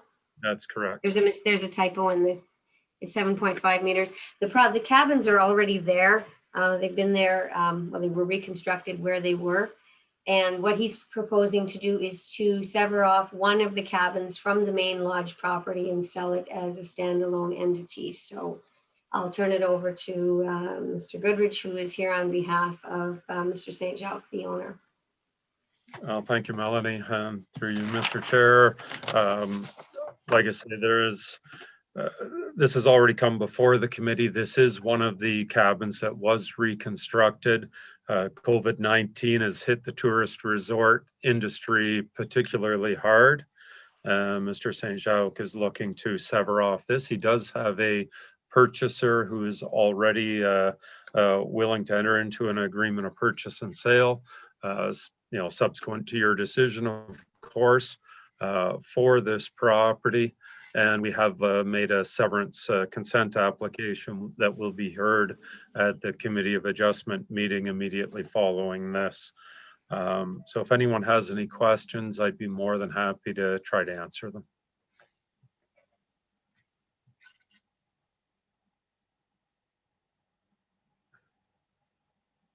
Gary Anderson has a question. Yes, I do have a question. With this changing of this property from the commercial to the residential, is this going to affect my property next door? My address is 1215 Lake Road in Conneaut, Ohio, US. My property up there is 209 Moose Point Road. I'm right next door to this residential that he wants to change to. Is that going to have any effect on my property whatsoever? Again. Through you, Mr. Chair, there really shouldn't be any impact. The boundary will not be changing between Mr. Anderson's property and this property. The use is still as a recreational cottage type property, and therefore it's basically the same, other than having numerous different people that may rent out the structure. Now it will simply be owned by one family. Tell them about the septic. I will say one thing. It has changed my property a lot. I can't get into my driveway ever since he's put a septic system in my driveway entrance, and I can't get in that way anymore. So I have to go around now and go up to the top of the hill and carry everything back down. I haven't been able to get up there this year because of COVID. And I need to put stuff in like a driveway and all that to get back into my property again. I just was wondering, because he's changed these pathways because of this property. Well, through you, Mr. Chair, a few of the properties that are in this area do not have registered rights of way over any of the Moose Point property. But that's in litigation right now. And that is correct. There's pending litigation which is Yeah. going before the Superior Yeah. Court of Ontario. And really, that is a totally separate issue than what's Okay. before this committee. All right. Thank you. You're off, Denny. You're muted. You're muted, Denny. Denny? Press your Hello, button. Yvonne. Okay, Yvonne, Okay. I got you. You're Okay, on. who's next? Any other questions on Moose Point? Yeah, I have one. Who's- I have, who's- it's Doug Campbell from 209B Moose Point Road. And it's regarding that access or right of way that if this lot is severed, the current right of way is going right across this new property. And so now our right of way or access would be going across two properties, be going across Moose Point property as well as this one that is about to be sold. And I just want to find out where we stand with that. Well, right now, the prospective purchaser of the property has been made aware of this situation.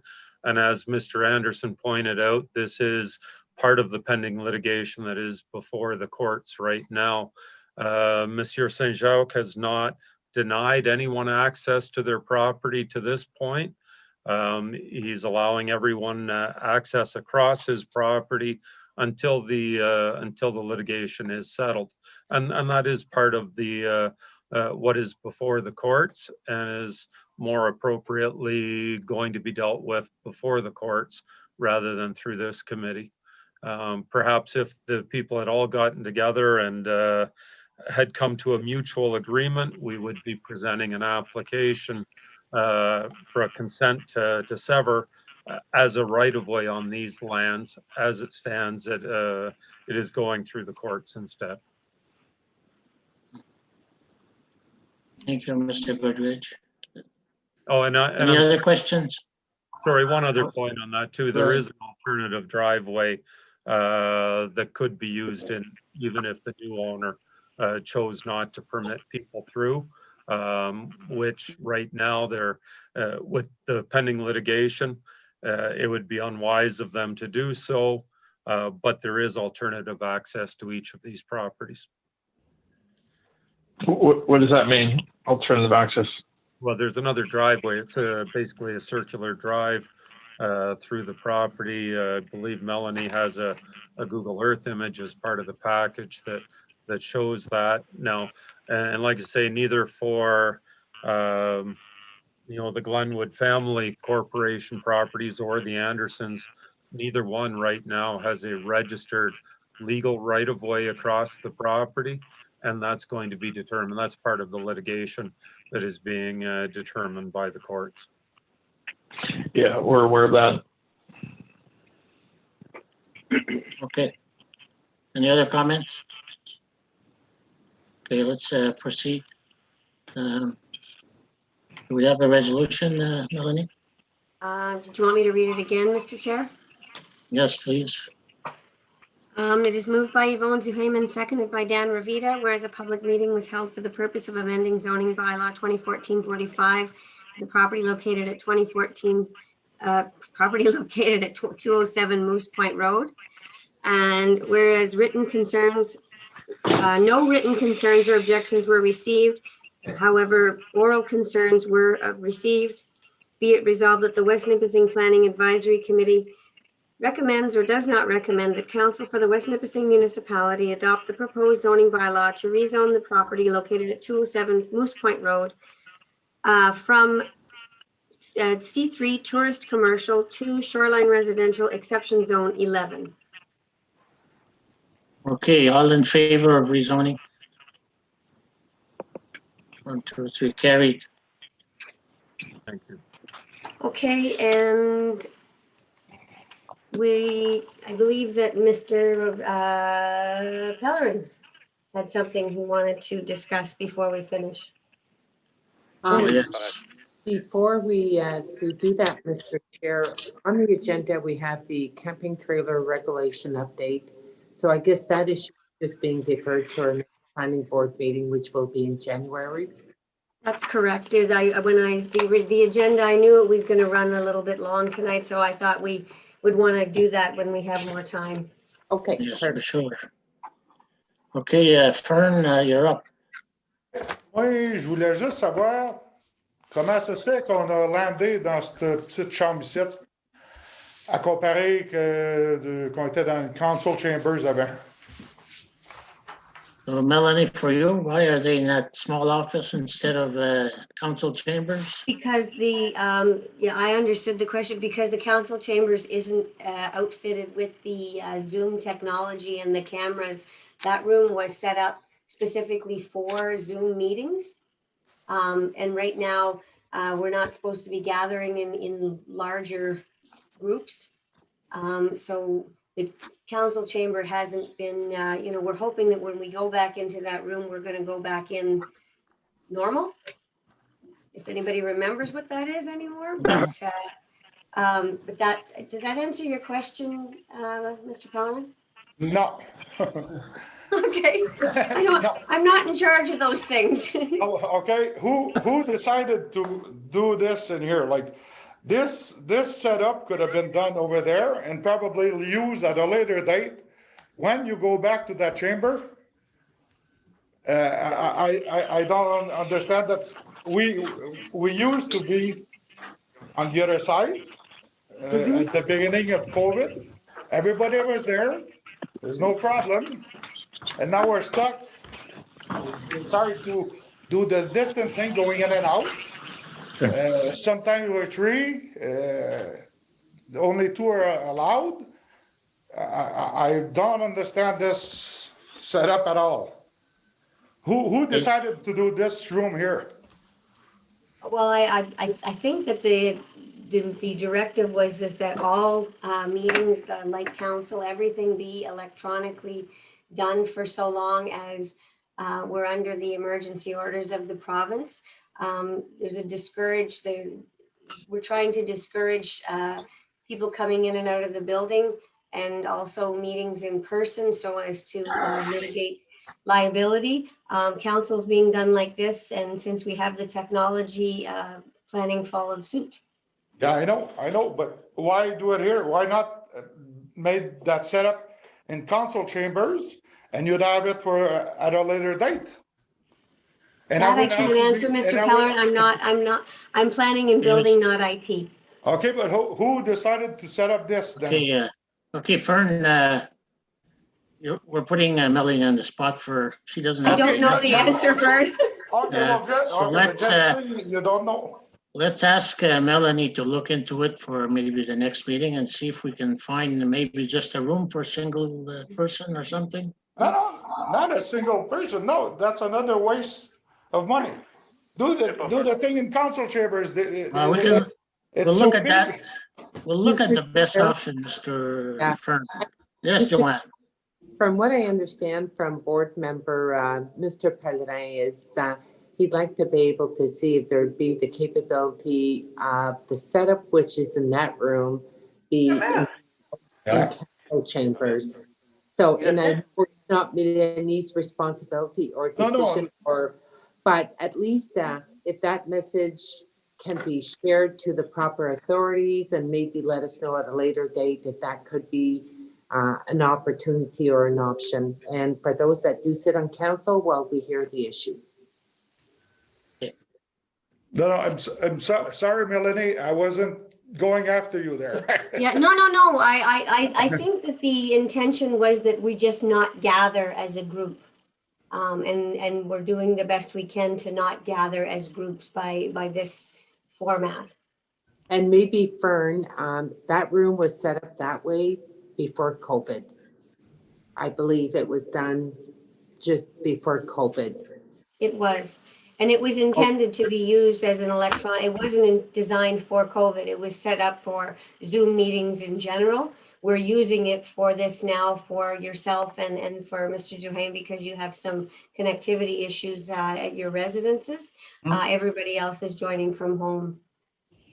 So maybe, you know what, something that we'll follow up on it, Fern. Hey, Fern, we'll leave that in the hands of Melanie, see if there's something that could be done. And we'll get back to you, I guess, or us.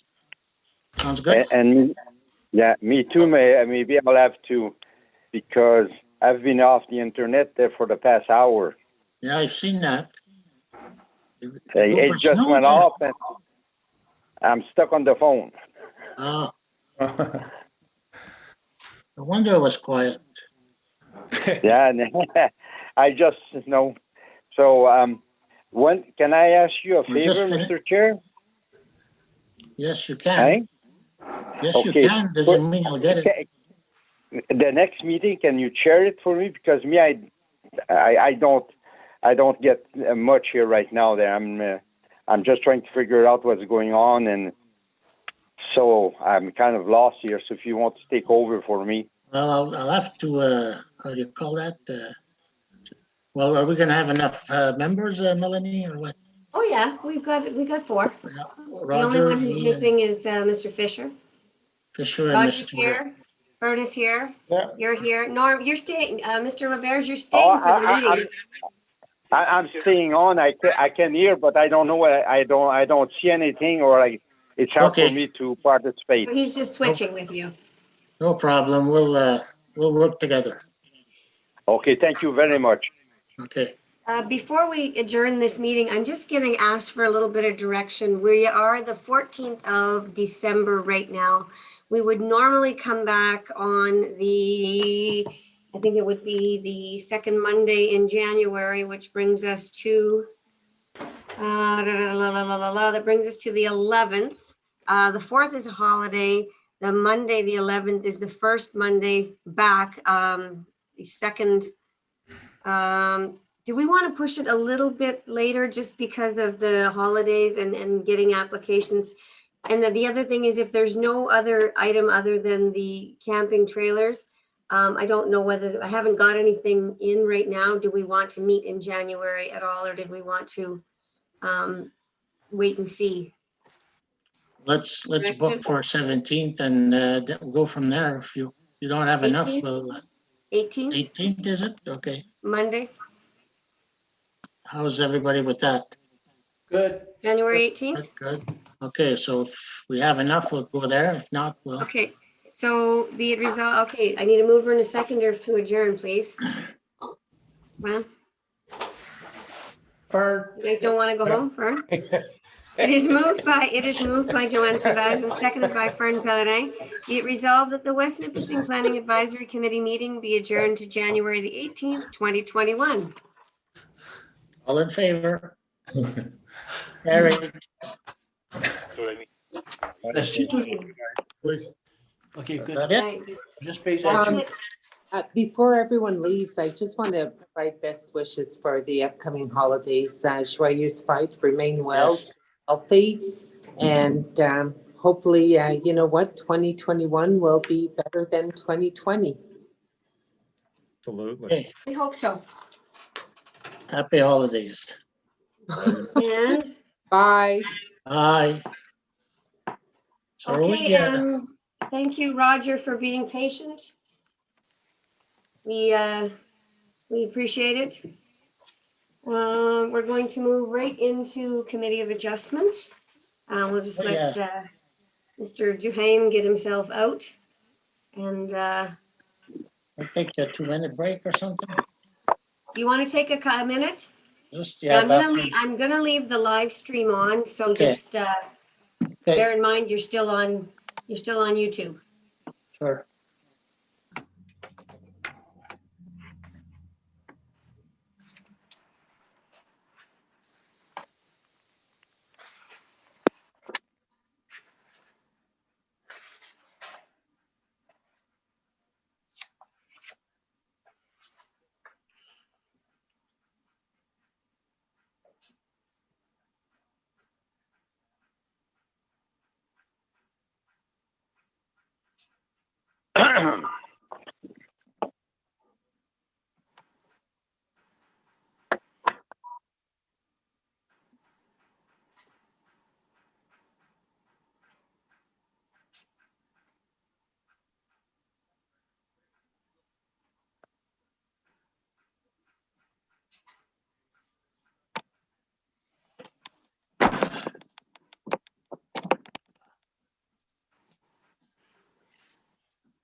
Qu'est-ce qu'il y a, Denis, ça va pas bien?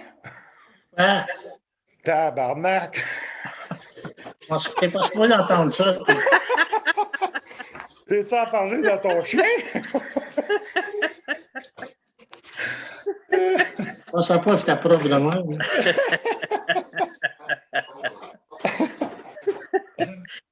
Pour moi qui a dit ça, c'est mon gars.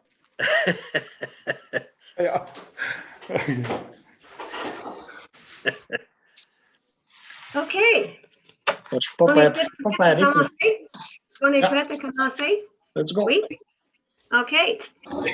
I'll call the meeting to order. Is there any declaration of pecuniary interest? No.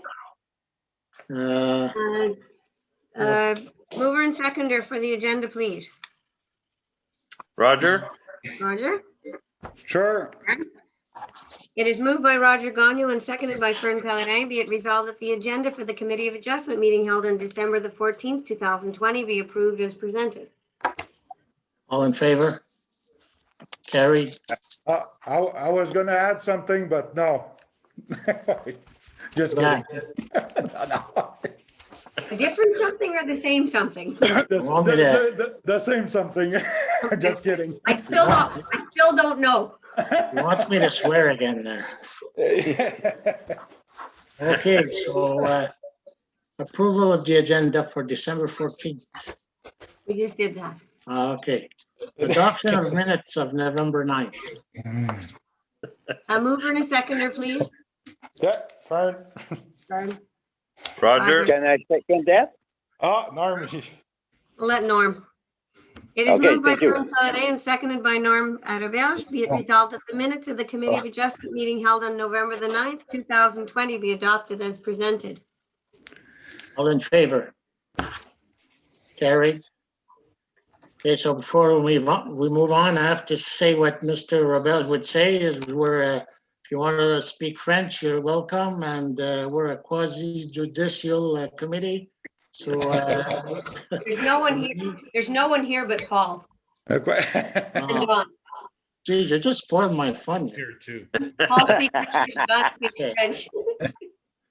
Okay, never mind. You don't want me to say anything? That's okay. We have no, I don't think, what happened to Mr. Scott left? Mr. McLean left? Who's Don? That's me. Oh, Don is, Don Goulet. I'm My Don partner, Don Oh, Goulet. doesn't have a picture? No, it's Thank not God. working very well. too ugly. Thanks. You said it. He's just Okay, keeping an so, eye on me.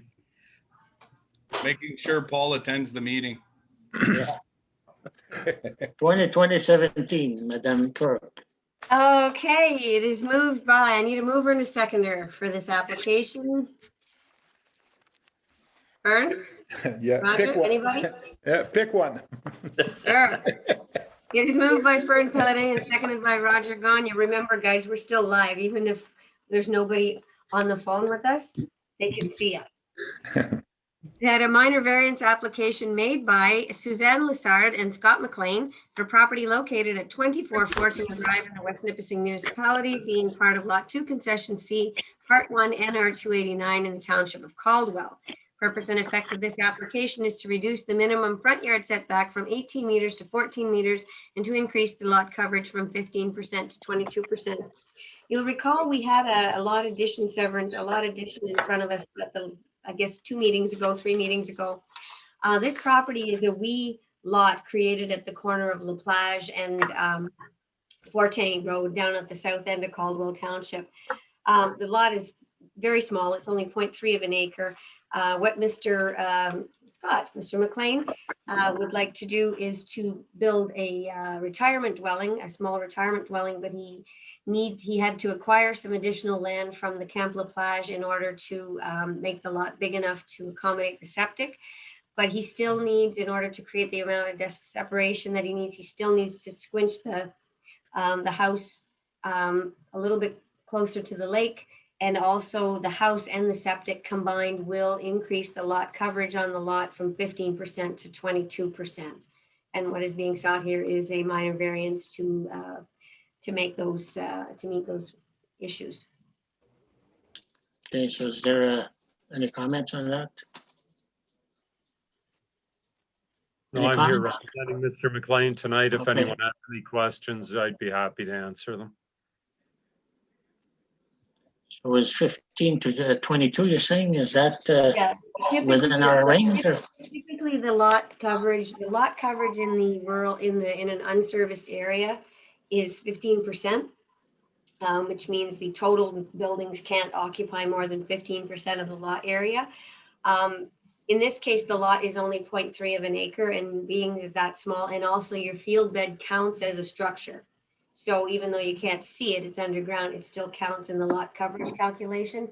So it will increase the lot coverage up to 22%. And this is well within, I believe that this application meets the effects of our official plan. We have to deal with our undersized lots that were created in the past, you know, and not disadvantage people who, you know, these lots were created at a time when there wasn't rules. Restrictions.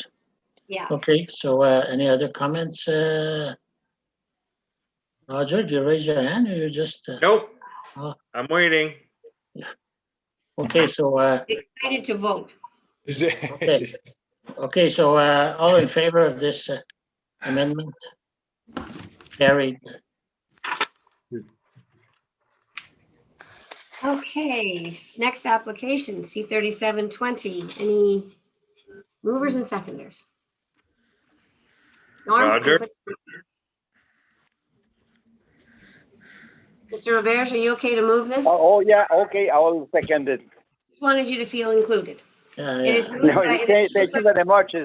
It's hard to follow there when you don't see nobody. It is moved by Norman Roberge and seconded by Roger Gagnon that a consent application made by Moose Point Cottages Limited for the creation of a new lot at 207 Moose Point Road, legally described as part of Lot 10, Concession 5, Part 5, NR 24, Part 2 and 3, NR 24A, Part 4 on 36R 4832, and Parts 1 and 2, 36R 13635.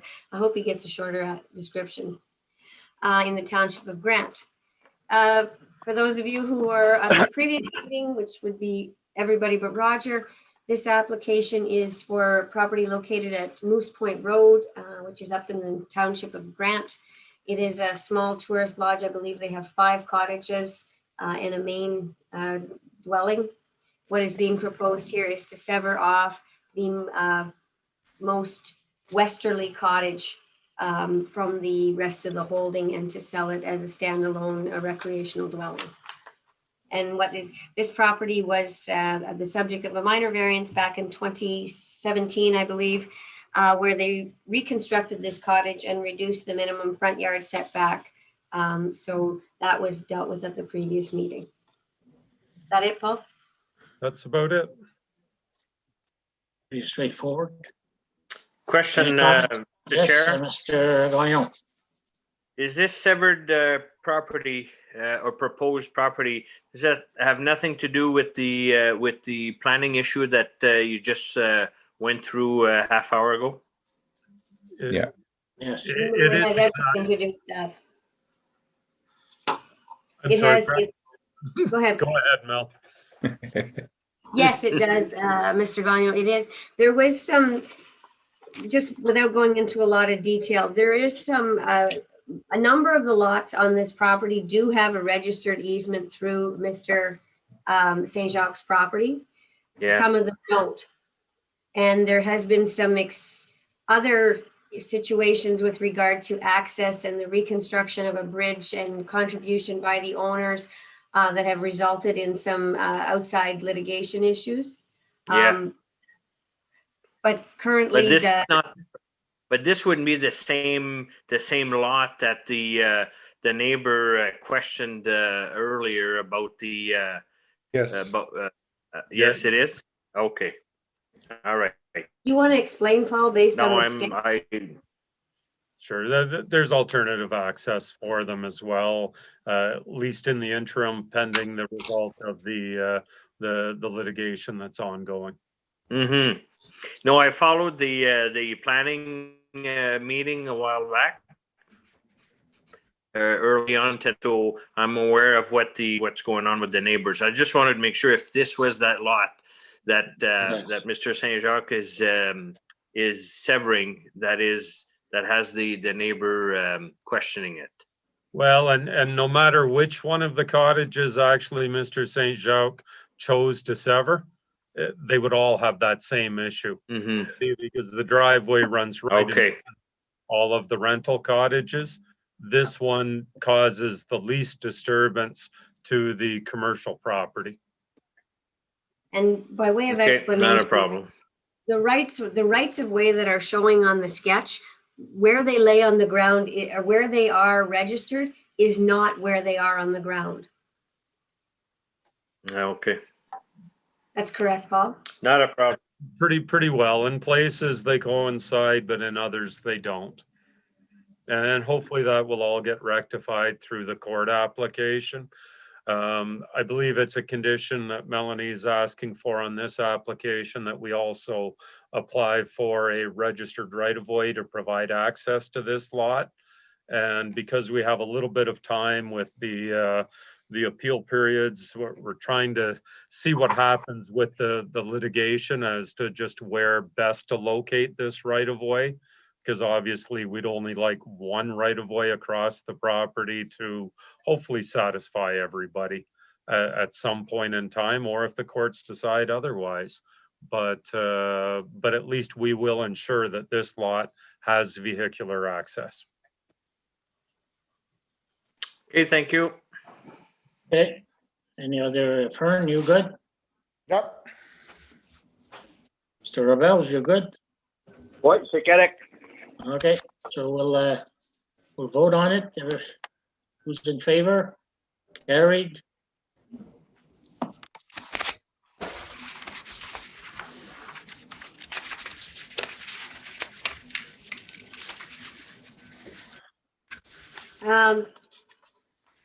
Mover and a seconder, please. Sure. Okay. Sure, Fern. Roger. This moved by Fern Pellerin and seconded by Roger Gagnon that a consent application made by Michelle Holdings for a lot addition on Heritage Crescent property described as Lot 11, Plan 36M598. Through you, Mr. Chair, this is just a follow-up to the one we saw. We saw the deeming bylaw at the previous meeting. What is happening now is that center lot is being split and added to each side.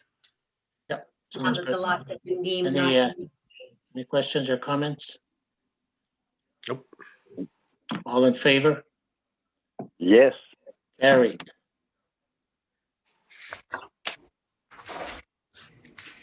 Ready. Mover and a seconder? Okay.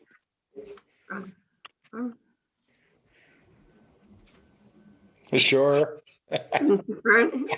It is moved by Norman Rebels and seconded by Fern Pellerin that a consent application made by Pauline and Gaston Betty for a lot addition on Principal Street West and Pilon Street, described as part of Lot 5 and 6, Plan M21, and part of Lot 9, Concession 4, Part 236R3164 in the Township of Caldwell. Briefly, and I'm not letting Paul talk because it's getting late. This is a straightforward lot addition at the end of Pilon Street. The property to the rear doesn't have access from the road. And what is being proposed here is to add a piece from the property that's closer to Principal to the back property so that the back property has access off of Pilon. The only condition that's included is that the severed lands need to be rezoned because the property we're adding it from is R2 and we're adding to R3. So they'll have to come back with a zoning amendment for the piece that they're cutting off, but that's pretty straightforward. I do have a question or a comment on this application. Go ahead. Okay, thank you. The second door neighbor informed me there's a catch basin that for a storm sewer system that goes from Rue Principale in between two lots and then turn around and go across part of that property at the bottom. Now, since he think he wants to turn that into parking, he wants to make sure that this drain doesn't get blocked off or is maintained. I didn't see anything in the application as far as the Public Works Department had any concern, but maybe they're not aware of that. So, is there a possibility that some assurance will be that if this was to affect that drain, that it would be protected? So, because otherwise there's a bunch of houses that will flood if that drain is clogged up. Mr. Roberge, is this catch basin on the road or is it on The catch basin is on the road, right on Principal Street. Basically across on the line between, and if you look across the road there used to be a bank and then the fire hall. It's very well in line with between those two property, but on the south side, and it drains all that those property down to the river. And he's concerned because he says he remembers at different times he's been living there all his life, and he said the township crew every so often would go and clean up that ditch so the water would flow out under the track and down to the river. That's the storm sewer system, storm drain. So it's just that I think somebody should be aware that it exists and that it be protected so we don't get sued later on because we're flooding some people. There's no changes proposed on the road or anything, is there, with this application, Paul? No, not at all, but I've noted it on our file. We'll have our field technician, when they do the field work, we'll see if we can find that catch basin. We'll get the invert, we'll see where, what is draining to it, and we'll see what needs to be done from there, either through the private lands or through Pilon Street. If it's all located on Pilon Street, then it's municipal lands. But where part of it, from the information I received, most of it is on private land when it gets down there. It just, I think it dumps into the ditch that's on the west end of that building by the railroad track there. Okay, we'll definitely have a look at it and see it. It's probably in our client's best interest to keep that open as well. They'll need somewhere to be able to drain the parking lot toward with a suitable outlet. So that gentleman didn't mind. He said they can put a culvert or whatever to go onto that part of the property as long as the drain keeps flowing. And like I say, it would be my client's property most likely that would be the first to flood. So right in their best interest. Best interest. I just wanted, I figure you were not aware of that because I didn't see any notes on the Public Works report. So that's why I'm bringing it to your attention tonight. Well, I'm glad you did. We'll definitely take a look for it while we're there. Okay, thank you very much. Thank you. Mr. Chair. Yes, Fern. I'm just curious, Melanie, on the lot 5, the retain, there's a part 4, a right of way. The right of way would be in favor of what? Just curious. It's a laneway between that property and the next door building to the west. There's a laneway in between those two properties. Okay. Like a narrow lane, and I think that it's used for access to the building to the west. There used to be a building abutting that right of way. That has been demolished by the co-op. Okay. So it's a right of way to nowhere? Oh, it's the right of way for the guy to park at the back. Yeah. Okay. provides an access for the home just immediately west. And provides them access, like Don said, to his parking area at the rear of the Mhm. house. Right. Okay, so it's a right of way for the neighbor. That's Yeah. correct. Okay. Any other comments? Roger, you good? I'm good. Okay, so, everybody in favor? Yes. Carried. You mover and a seconder. Vern, Roger? Yep. You're looking at me. It is moved by Fern Pelleday and seconded by Roger Gagnon that a consent application made by David and Diane Nicholson for the creation of a new lot on Highway 539 in Roberts Road, legally described as part of Lot 3, Con 3 in the Township of Crerar. Through you, Mr. Chair, this is you'll see that the properties here that we're talking about, they're located at the intersection of Highway 539 and Roberts Road. Mr. and Mrs. Nicholson made a subdivision of about 9 lots, probably about, I'm going to say 8-10 years ago, which is a little bit to the east of this. They own the property that is shown as severed and retained. They also own all the property on the opposite side of the highway. That is naturally severed. We don't need to worry about that. But what is being proposed here is to separate these two big chunks that are both fronting. The westerly one is fronting on Roberts Road and the highway, and the other one is just fronting on Roberts Road. Both very large pieces of property, about 40 acres apiece, eh, Paul? Yeah, at least. Any questions or comments? I've got one. Yes, go ahead, Roger. This is, it's not farmland, eh? No, it's all. In River, no. Okay.